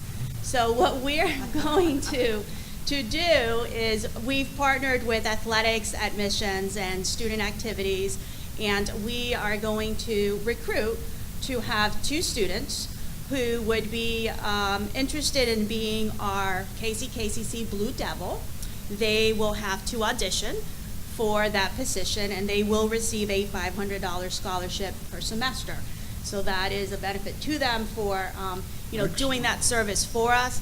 They would, this would be a shared role in a sense, because not only would they attend the athletic events, but they would go with the admissions team and the recruiting team out to the high schools, and then they would also do the events here on campus for student activities. So we will let you know as soon as we know when the additions and the trials will be, so that you're there. But as of right now, our goal is to advertise it, hopefully get some interested students, and maybe have them try out during one of the games. So stay tuned for that. So I want to call Tina, and I think she's right here. Tina is going to give you a little bit of an update on our most recent enrollment report that we got from Institutional Effectiveness, and she's also going to give you some details about our online enrollment.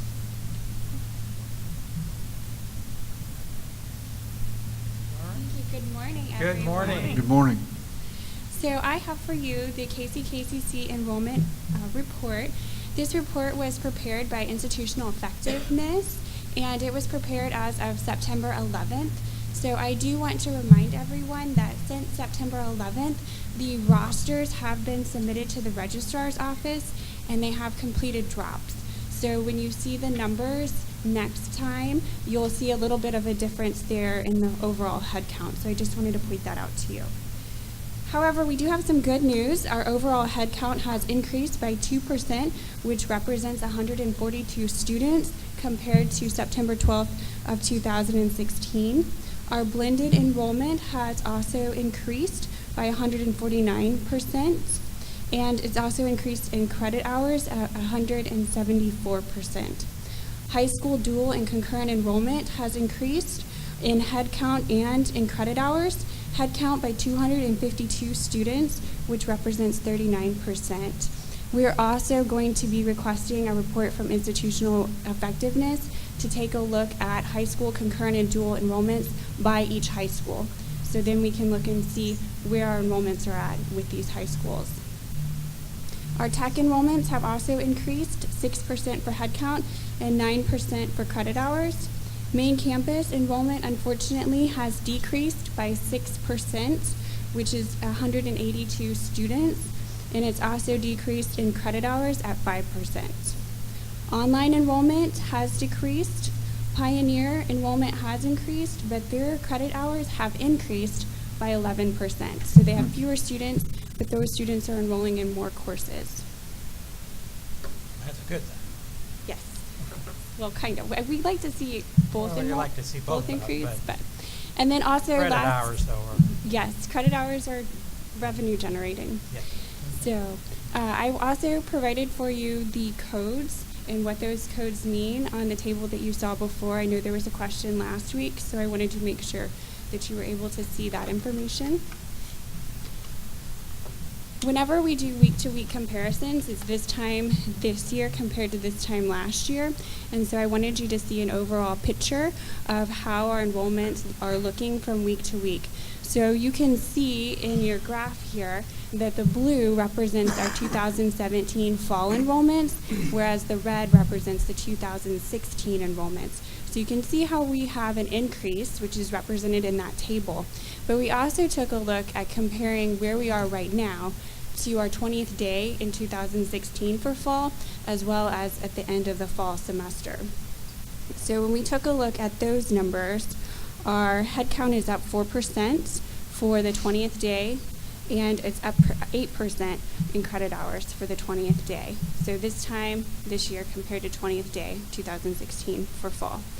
And then this year compared to the end of fall 2016, we're up 5%, which is 278 students, and 10% in credit hours, which I know you like, which is 5,050 credit hours. So I wanted to look at what our end game, where we were now compared to our end game for fall. One other note I would like to indicate for the fall enrollment, so the last day for students to withdraw from courses is November 14th. So they do still have some time to withdraw if they would like. So we also wanted to look a little deeper into our enrollments and compare where we are to all of the other community colleges in the state of Kansas. We also included 2 colleges, community colleges in Missouri, State Fair Community College and Metropolitan Community College. So this chart that you see in front of you represents all of those community colleges and where we are with enrollments. The data that we used is from iPads, so unfortunately it's not real time with the fall 2016 or 2017 comparison. It goes back until fall 2012, and the most recent data we can get is fall 2015. So as you can see from our numbers previously, fall 2016 and 17 are not listed on this chart because iPads does not have them for the other schools. But we have increased since fall 2015. But unfortunately, you can see compared to those other community colleges, we are down compared to them at 25%. And then this particular graph represents where we are with those enrollments compared to the other community colleges in their enrollments. So you can see Johnson County Community College and Metropolitan Community Colleges are those 2 tallest ones. And then we're right beside Johnson County Community College. You can see where we're represented. So then we also took a look at online enrollment. So we're wanting to target our online students, and we're wanting to more actively recruit for online enrollments, and we want to also make sure we have the support for them. So when we were taking a look at our enrollment statewide, we also wanted to specifically take a look at online enrollment. So this table represents students who are enrolled in at least 1 online course. So they could have been enrolled in 1 online course and then other on-ground courses. It's not exclusively online. So compared to those other institutions, you can see we also had a decline of 29%. Any reason why, you would think with what's going on in technology now and people using it more, you would think those numbers would be going up instead of down. Any thinking about why they're going the other direction with all the technology we have right now? So we were on that same pathway. That's what we were thinking. We wanted to see if what we were experiencing, other community colleges were experiencing that as well. Yeah, the majority are losing. Just surprised it was, everybody's got an iPad, smartphone. We're encouraging students to bring them to class. It's hard to understand why it's going the other way. It is somewhat encouraging. We are the 3rd highest in online enrollment across the state. Right, and we weren't alone. There were 18 others that were down as well.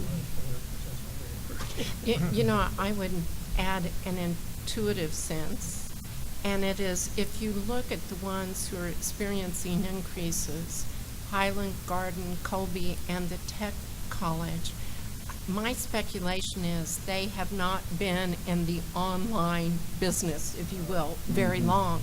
So of course they're going to grow.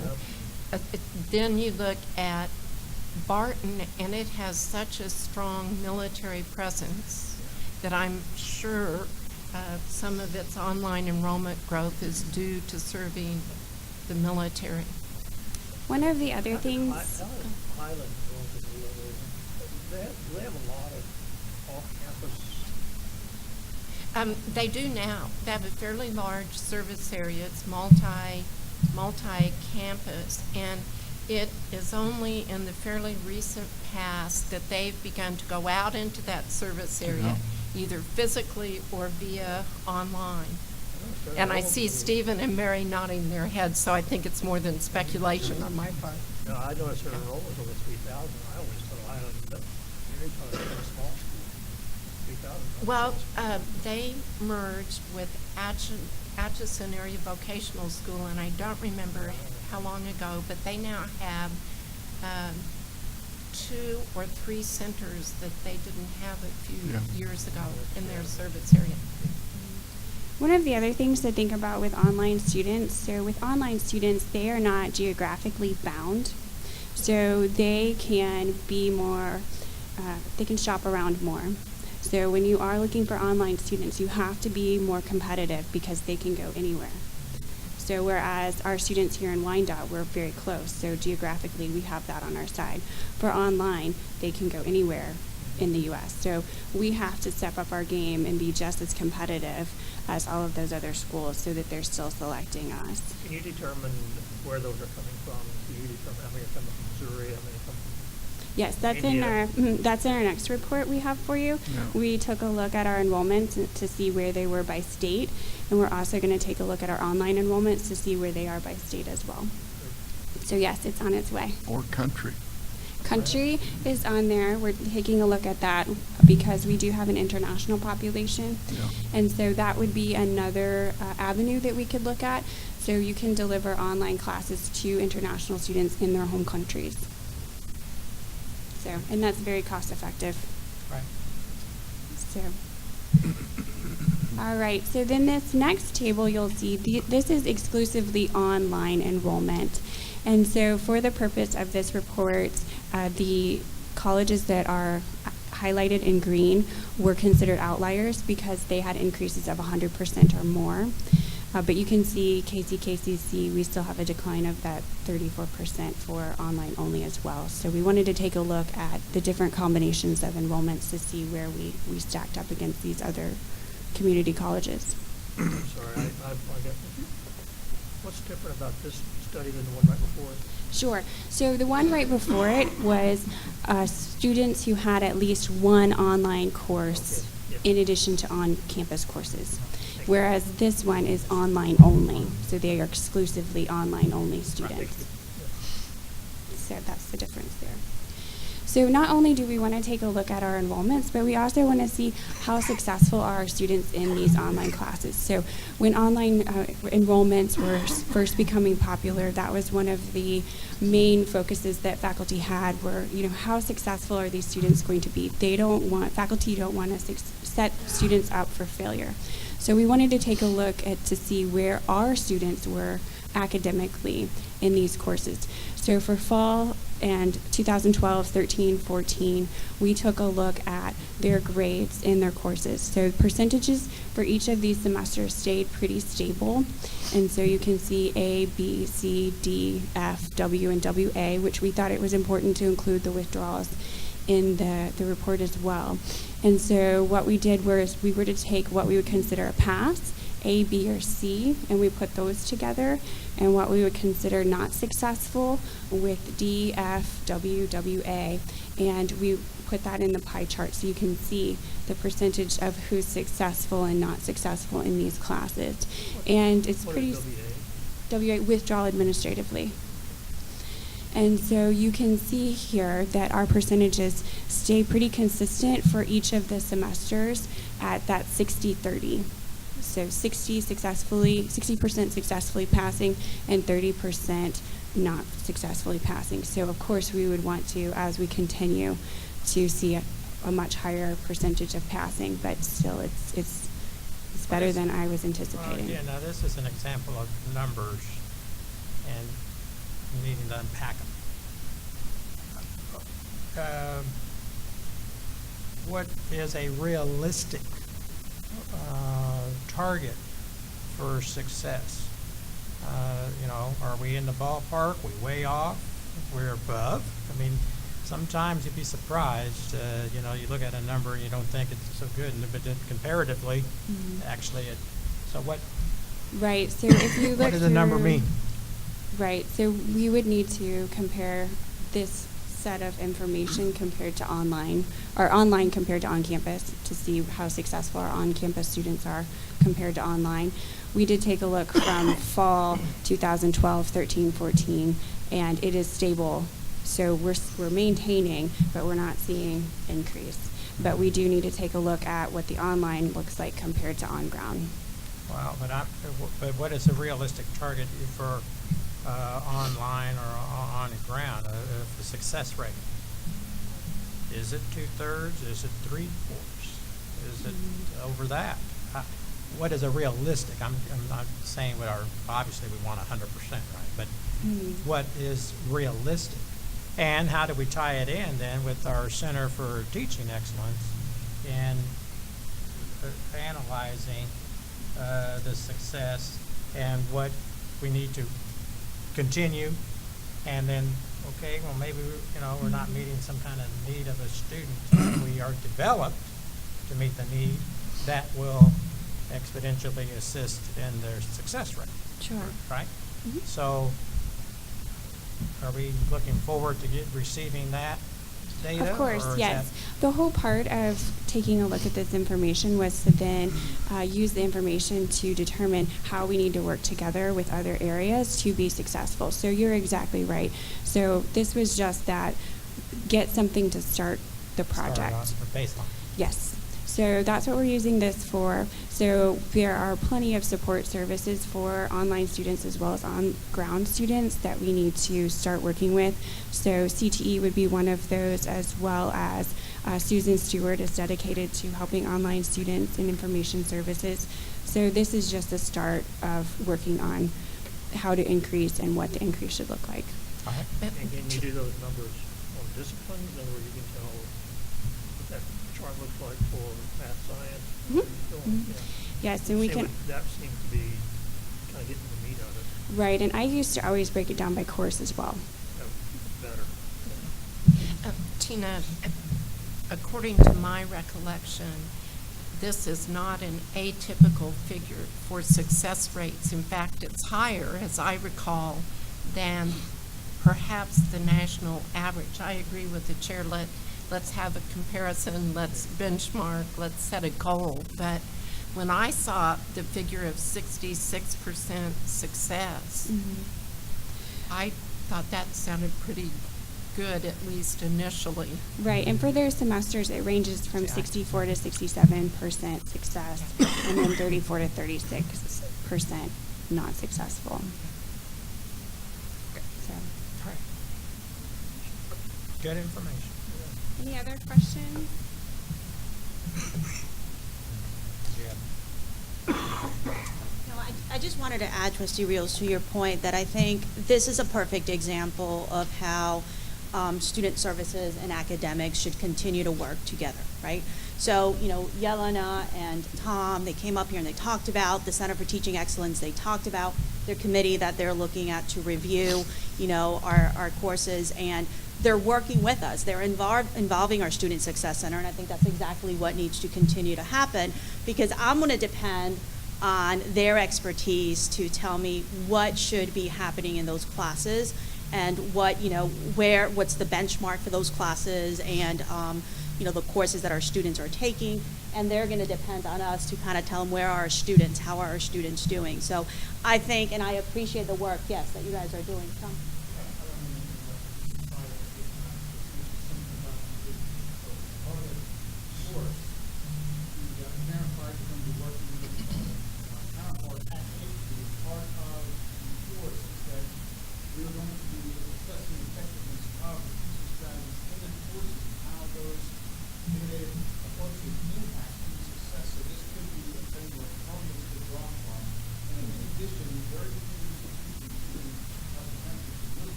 Thank you. You're following up on your interview statement. So this is a starting point, so stay tuned. We're working on it, and I'm just really proud to be part of a team that really is going to bring something to you that makes sense. So thank you. Any questions for me? Thank you. Any other questions? All right.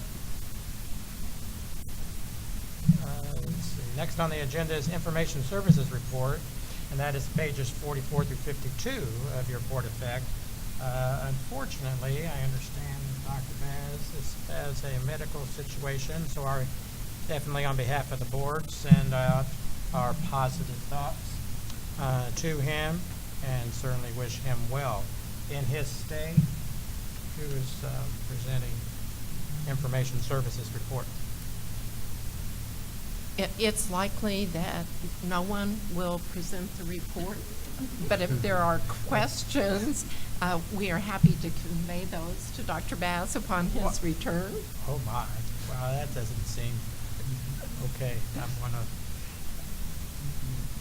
okay, board, we'll allow that to just go.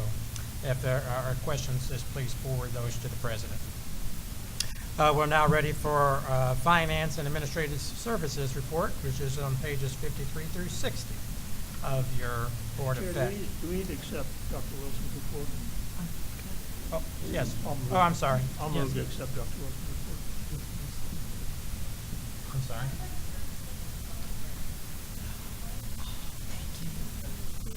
I remember that now. Well, okay. Sorry. Just a moment. First, there's a motion to accept Dr. Wilson's report. Is there a second? Second. It is moved and seconded. Those in favor, please signify by saying aye. Aye. Aye. Those opposed, same sign, and the motion carries. I'm sorry. Apologize. Okay, now we are just not going to act on the Information Services Report. Except, but we do now understand have a library service circulation system report, and we will hear that. And my apologies, I neglected to remember that you were going to report. So I apologize for the confusion. Thank you. I'm Deborah Newton. I'm the building liaison for the library. And we would like to start off by saying we have received in the library a plaque from the government for being a depository. That means that we get resources from the government and we have them available for our students. We've been doing it since 1992. And those are both online and physical copy in the library. Okay, we also want to mention the Learning Commons had 773 unique student check-ins between August and September 18th of 2016. We had 926 check-ins between August and September 18th in 2017. That's an increase of 20%. We're pretty proud of those numbers. Yeah. Extremely proud. Our numbers we're definitely busy all the time over there now. Wonderful. Okay, on to Alma. The team put many hours into this project. Information Services worked with the library team starting in January on migrating our information. After many long hours of meetings, migrating, and training, Alma went live on August 15th. Information Services will continue to be an essential part of the team. They will work with the library team to maintain the appearance and technical aspects of the program. Our team was Terry Bennett, Dottie Hill, Clara Bolton, Penny Mahon, Matthew Fowler, Ruben Nagara, Peter Garyburl, Barbara Stransky, and myself. I think the important thing to note here is this was a group that came together from different departments to make this happen. There's in no way this could have happened with just the library staff or just the information services staff. This is the first time this team has migrated a library system ever. There was no veterans on our team. We did not understand some of the technical aspects, and the IT department did not understand the library terminology. So we worked as a team. We learned a lot this year. We are very proud of this. And I would say we went from a horse and buggy type system to a Cadillac. Yeah, I mean, it's a rocket ship. It does it all. Alma did not even understand some of EOS's terminology, so this has been a real challenge, but I'm proud to say we've made it. Now, 4 members of our team got certified in Alma. This was a very intensive training program, hours upon hours of videos and practicing and researching and reading. And those 4 people that got certified are Dottie Hill, Matthew Fowler, Peter Gabriel, and myself. And again, we're very proud of that team. Welcome to It's Primo, about dedication the new way at to- that point. I hit the wrong button. And we're now, once she gets it back active, we're going to have a short video that is on our webpage that students and faculty and staff can go to learn how to use. You went too far. No, the video is this one. Sorry. Welcome to Primo, the new way to search and manage your KCKCC library account. To begin, navigate to the college homepage and from under the Academics tab, select Library. You'll be taken to the login screen of Primo. In the upper right-hand corner, double-click on Sign In. It will ask you at that time for your Kansas City, Kansas Community College credentials. You will use your username and the @students.kckcc.edu string. The password is your password. Then click Sign In. Your name appears in the upper right-hand corner of the screen. Click on that to expand your choices and select My Library Card.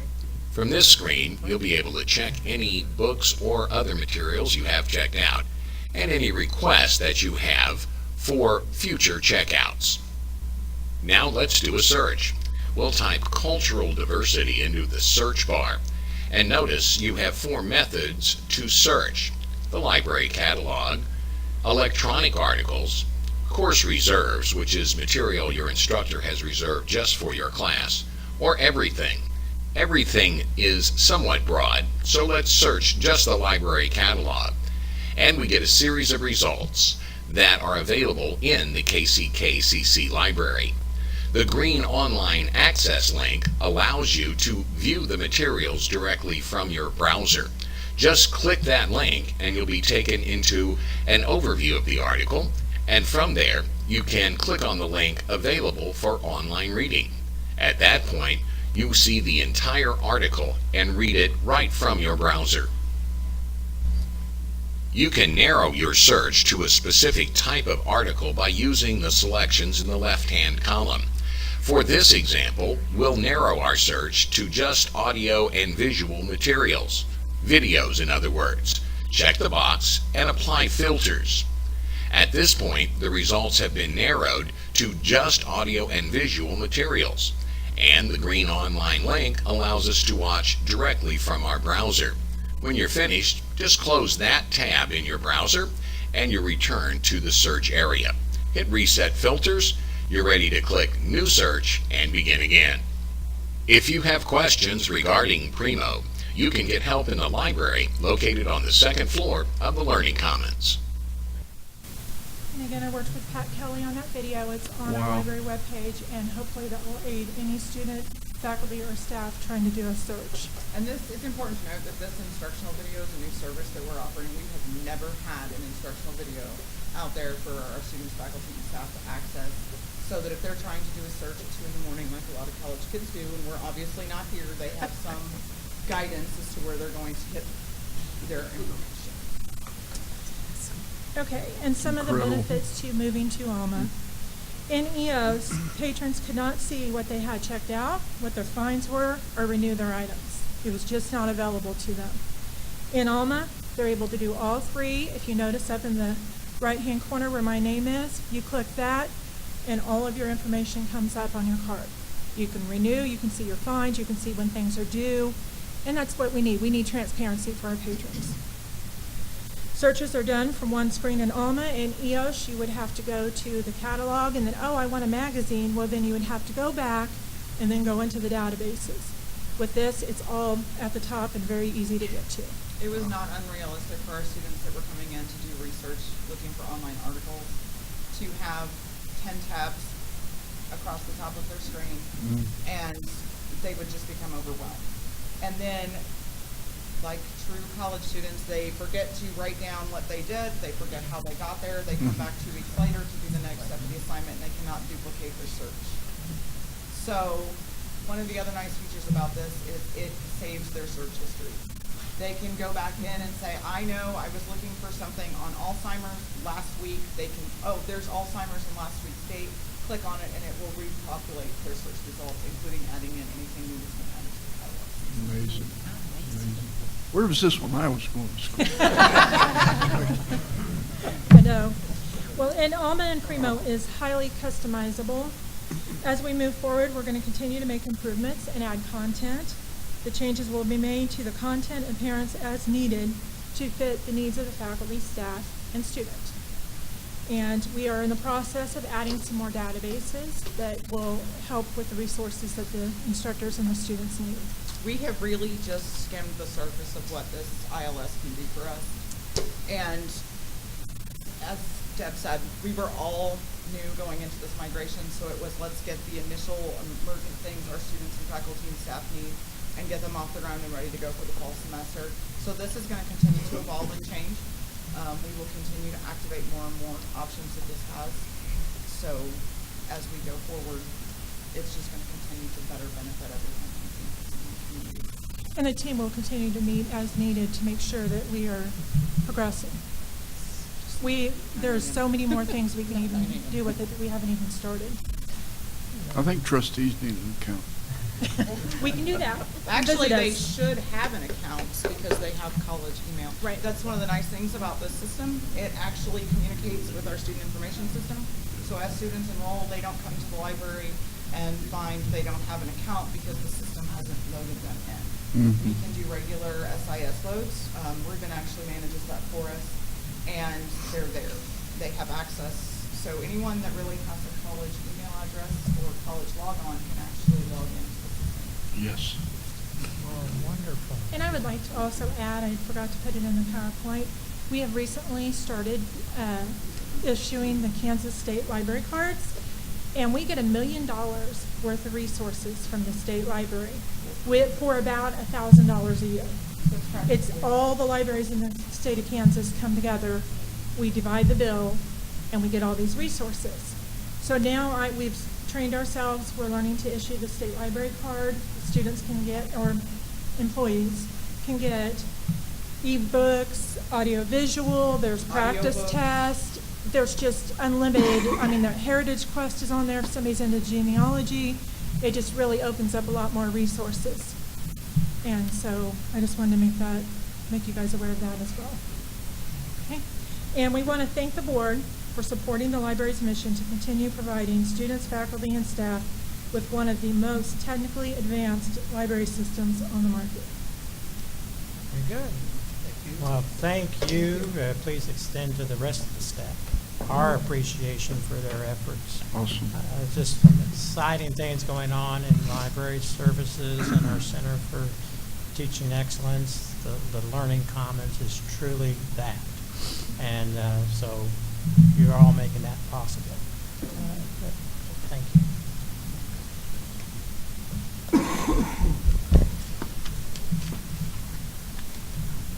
All right, any other? Okay. No. Finance and Administrative Services Report, pages 53 through 60.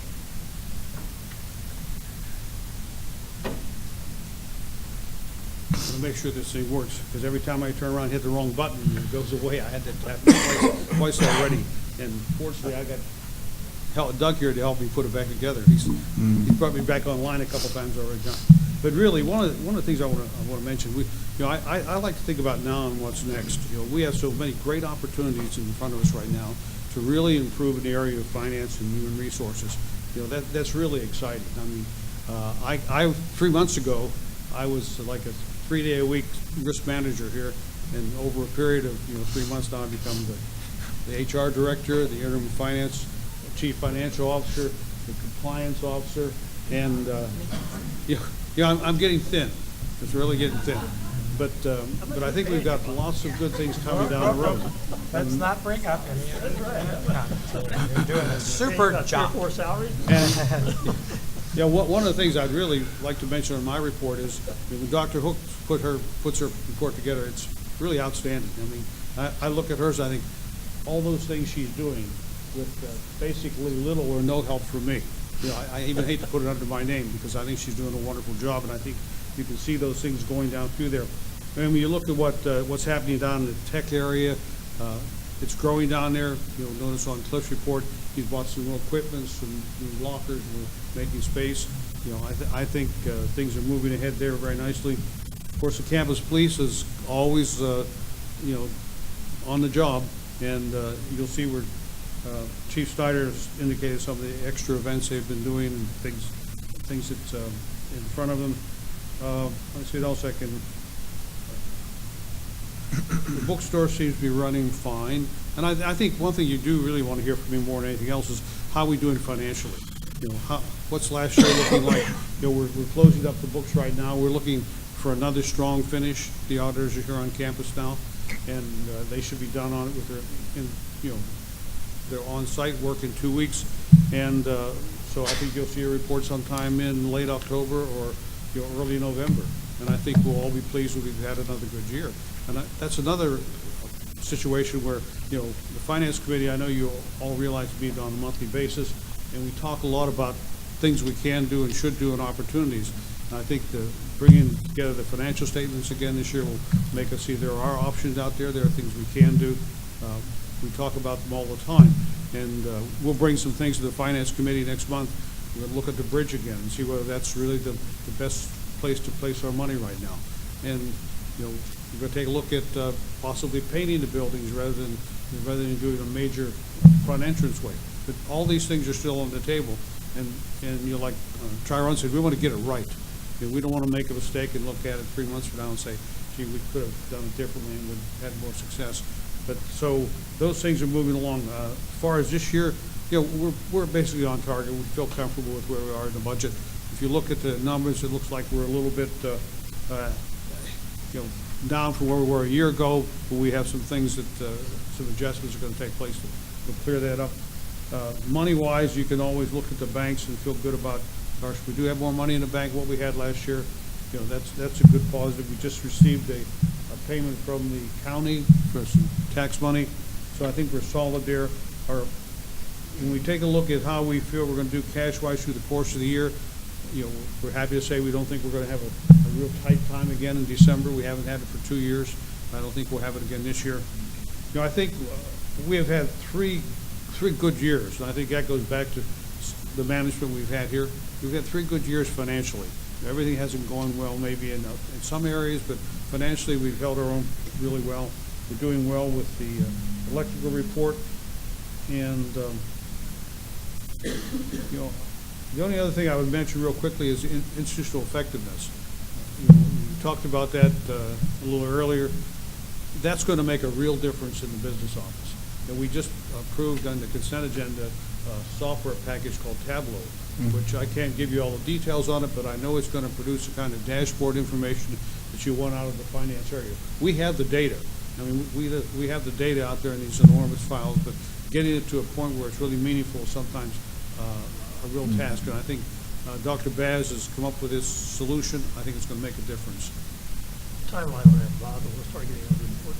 Pardon me? What's the timeline on when we'll start getting those reports? Well, I would hope in 60 days. Okay. I mean, the software is being ordered. I think once you get it in-house and start to work with it, I think we'll see some real, just like some of the reports you've already seen from institutional effectiveness, really a big difference when you can put it out there graphically and put together prior years. I think we'll make real progress here. Great, thank you.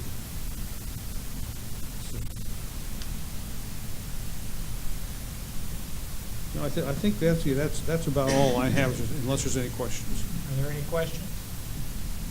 Motion? Move approval of the CFO's report. Moved and seconded. Those in favor, please signify by saying aye. Aye. Those opposed, same sign. And the motion carries. Thank you. Yes. I would be remiss if I did not publicly thank Bob Layton, who is wearing more hats than I have ever seen anyone wear in any institution, and the number of balls he is juggling and keeping in the air is nothing short of marvelous. So, thank you.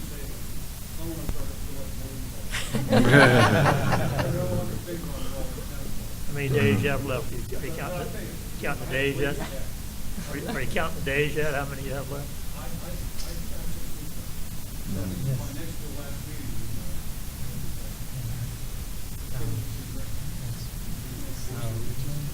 Well, you have your smile on your face. Wonderful, wonderful. Thank you. Let's see, I do not have anything under unfinished business. That's correct. So then we will move to new business, and we do have 3 items under new business. A K-Board performance report, pages 61 through 63. Then there's a for an October board work session, and then the letter of the ACCT. Who is presenting the performance? Dr. Kramer, thank you. Good morning again. Good morning. Good morning. again. So what you see before you in our performance agreement, I believe that overall we're doing very well in terms of meeting our key performance indicators. In all areas, I believe we're above baseline on what we're doing. We have a slight decrease in a couple areas, that first being in certificates and degrees awarded. It's our feeling that the work with the Learning Commons and TRIO support services and the student success advising is going to make a key difference in doing that. And as we go forward with articulations that we're making with other universities, the goal there is to always indicate that our students complete their degree with us before their transfer on. And then the other aspect to that is, sorry, it's not under the certificates and degrees.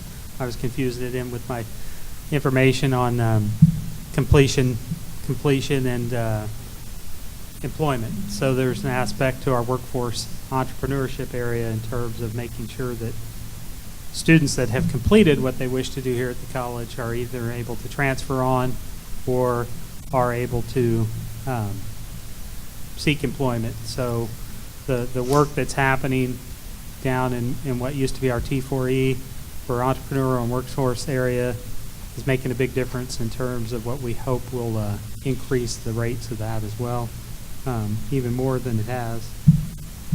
Second area that's got a little bit down was in our composition courses, from going from English pre-comp to English 101, and the ideas from the English department, they're meeting on this and talking about it. They have some ideas of trying to keep the same instructor for your pre-comp course and your Comp 1 course, so that the student gets a stability there and the help on their writing. The tutoring services and support that's in the Learning Commons, as you saw from their report, there are a couple hundred students up from last year at this time in terms of students using the Learning Commons and seeking the support services there. So our hope is that we're going to see continued success in that and growth up of that area from where it is. I will address, yeah. I want to note that items 1 and 4, the increase of first to second year retention rate, first-time, full-time college students went up significantly, as well as the percentage increase of students completing required developmental math courses with C or better. I think that those two indicators, that continue to increase, will impact the rest of the data. And so I'm very optimistic with this. Again, these numbers should not be taken in isolation. It's how they impact each other. And that impact is really, at the end of the day, what is fulfilling the college mission. So I think those two in particular indicators will help us reach our other goals. So appreciate that. Absolutely. Are there any other questions about the performance indicators? I have a couple, Ed. Sure. One, how often do we determine what our goals are? Is that a 5-year process, or when will we be looking next time? I believe it's a 3-year It's process on the 3 year. key performance indicators, so. I believe we're in here. 3, or 14 was baseline, but I don't know if that, I believe we're due for a new performance agreement with the coming academic year. Okay. But we Right. will double That'll be check. part of your Okay. planning, strategic planning process. But to make sure we're speaking accurately, Yeah. if we haven't, we'll correct it. it's my thoughts as well. I was looking at it, slightly different answer, but yes, then I think it's for next academic year that we'll be putting out new goals, and, right? I believe that's, this is Yes, this and- full year, and then 18, next 19. year we'll have a new set of. So it could be the same goals, but it gives us a chance to refocus and decide what. Yes, and K-Board does give us some specific goals that they want us to track, and so we have to address those, and then we add others. One question, what does K-Board do with this result? Do we get any kind of response or feedback from them based on the Absolutely. There is a woman by the name of Jean Rediker. I don't remember exactly what her title is, but she works with each individual college to review the draft plans and suggest improvements, and ultimately it goes to the board subcommittee on academic affairs. It approves it, and theoretically, since the inception of the performance agreements, any new money was tied to the plans, and the Academic Affairs Committee of KBOR has the option of recommending full funding or partial funding at the 80% or 50% levels. Tiffany, do you remember? Last year it was 190 for a year, and this year they switched it to 190, 80. And that's based on these results. Based on these results, and it hasn't necessarily been that you have to show directional improvement in every category. You absolutely have to show a good faith effort, and from my experience, if you showed directional improvement in the majority of the goals or had a strong rationale for why directional improvement wasn't feasible, then you were recommended for full funding. To date, it's almost that it's, let me think about how to say this politically correctly, because it's been tied to new money. Well, P.S., there has been no new money. Right. So I almost said, well, it hasn't been meaningful. That's not true. But there are system-wide goals that every institution is expected to address. And then, as Ed said, we have the ability to add a small number of institution-specific goals. There is a debate in this year about whether there is new money or not, because what is being recommended for next year's budget is a 0.4% increase for community colleges. Some believe that meets the definition of new money.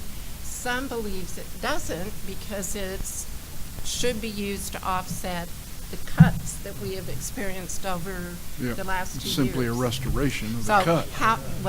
and certainly that is the community college's That's our position. interpretation, but then Yeah. you do the math on 0.4% across 19 community whole system. colleges, and who would know? Yeah. Well, thank you. I'm really glad to get this report. I don't think we've had this for a couple of years, and really nice to see it. But obviously it's important. I didn't realize it was tied to funding, so it'd be even more Yes. important. Well, it's a fairly new report, I think. Well, So, and I do mean, think this board ought to review this every year, Clearly. and certainly Clearly. approve the new plan whenever it is due to be submitted to KBOR. Thank you for presenting. Yes, Really thank you. appreciate it. No problem. Thank you. Okay. All right. October board work session, and what that is about, fellow trustees, is beginning our work in the presidential search.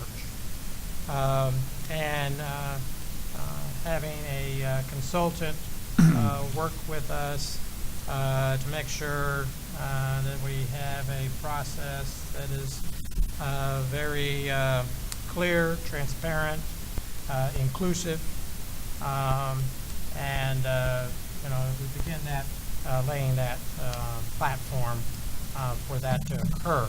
So the action would be that Peggy will be sending out something for us to get a date where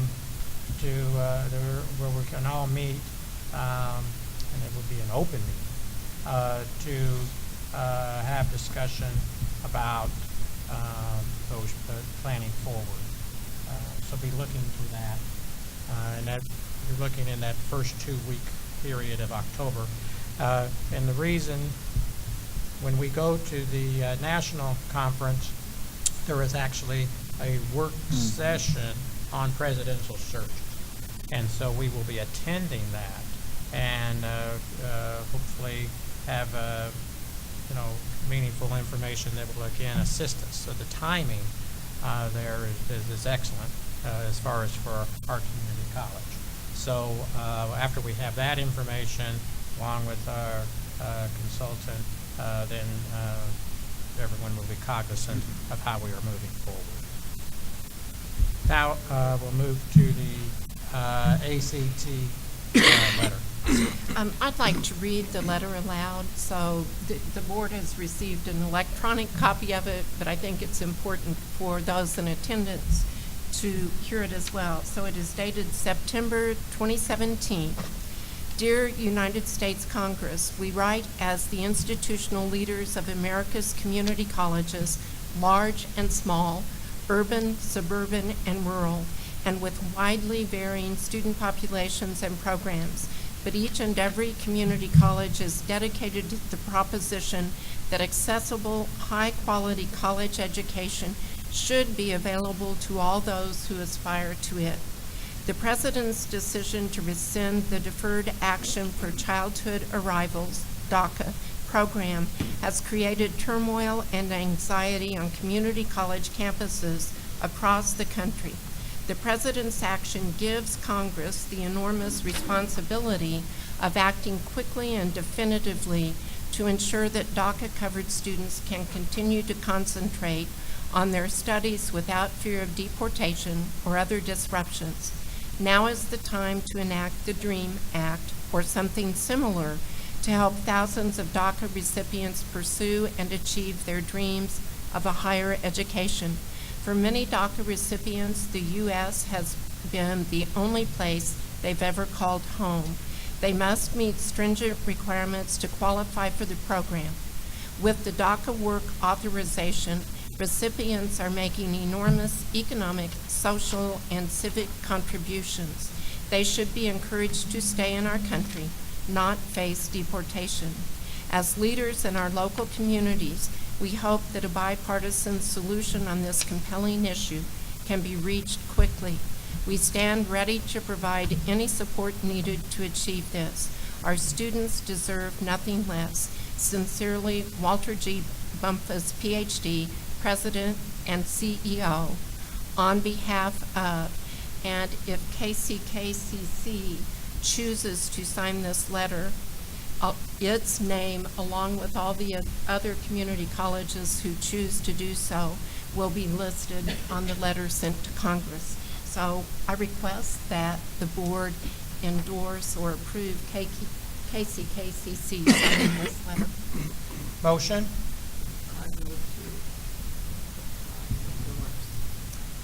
All right, there's a motion. It's been moved and seconded. Any discussion? Good letter. Those in favor, please signify by saying aye. Aye. Those opposed, same sign, and the motion carries. Thank you. Thank you very much. All right. Now, the executive sessions, I say it with an S because there will be multiple. What we have to do now, according to law, is state the purpose and the time, and we have to come back. In the past, you might recall, we'd say 30 minutes, and then you'd get word through the rumor mill, I guess. You know, oh, they're taking 10 more minutes, or they're taking more time. No. Now we have to say a specific time. We have to come back. If we want more time, then we have to request that. And again, very, very time specific. So, trustees, you need to be cognizant that we will be walking back and forth. Okay? The first executive session, to discuss personnel matters of non-elected personnel to protect the privacy interests of individuals involved and for consultation with the board's attorney on matters protected by the attorney-client privilege. The attorney has stated that we'll need 15 minutes. I also think that it would be in order to, have a little time. So if we begin the executive session at 11:35 and goes 15 minutes, that'll be 11:50, the board will return. Is there a motion? Mr. Chairman, I think I have an issue with the HR report. Yes. Which I think could take about 10 minutes. When we That'll be the next Okay, one. that can't fall under the. No, not We now have that the law's each- changed. It's really efficient. Yeah. So even though it's under non-elected personnel. Yes. No. It's a Okay. different, yeah. Okay.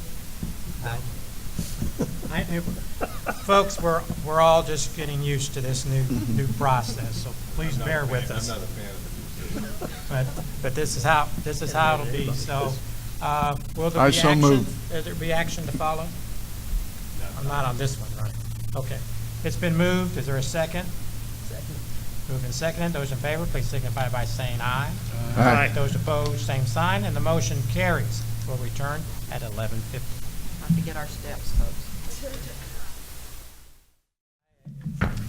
I call the Board of Trustees meeting for September 19, 2017 back into regular session. We will be taking action. However, there is a slight delay as we need to have something printed. As soon as that printed material comes to us, we will be ready to act. For the information of the trustees, there was actually an error on item number 14. So that needs to be shown to us, corrected, and then, of course, other action that we need to take. So. Item 14 on the HR report? Yes. Yes. Okay, thank you. Yes. So, appreciate everyone's patience, and because we are in open session, we do just have to patiently wait. Well, we can move, let's move on item 4 of the consent agenda. Is there a motion for item number 4? I move that item number 4 be tabled to the October board meeting. It has been moved that item number 4 be tabled. And that's item number 4 under separation information. Yes. Not under recommendation. Not- The first item. It's the first item. Is there a second? Second. It is moved and seconded. Any discussion? Hearing none. Those in favor, please signify by saying aye. Aye. Those opposed, same sign. And the motion carries. All right, just to let the audience know, action that we took previously was under Human Resources Report Separations and Information. Item number 4 is tabled to next month. Recommendations and approvals, there is a correction on item 14. And it has to do with pay per credit hour on item number 14. Oh, yes. It was an hourly. That's significant. It was that was a significant change. So it was, for this person, I'm sure, very much worth the wait. I ask for approval of the Human Resources Report recommendations and approval. With those adjustments and the amendment, I make the recommendation. Second. It is moved and seconded. Those in favor, please signify by saying aye. Aye. Those opposed, same sign. And the motion carries. Thank you all for your patience. A motion for adjournment? So moved. Second. Those in favor? Aye. Opposed? We stand adjourned.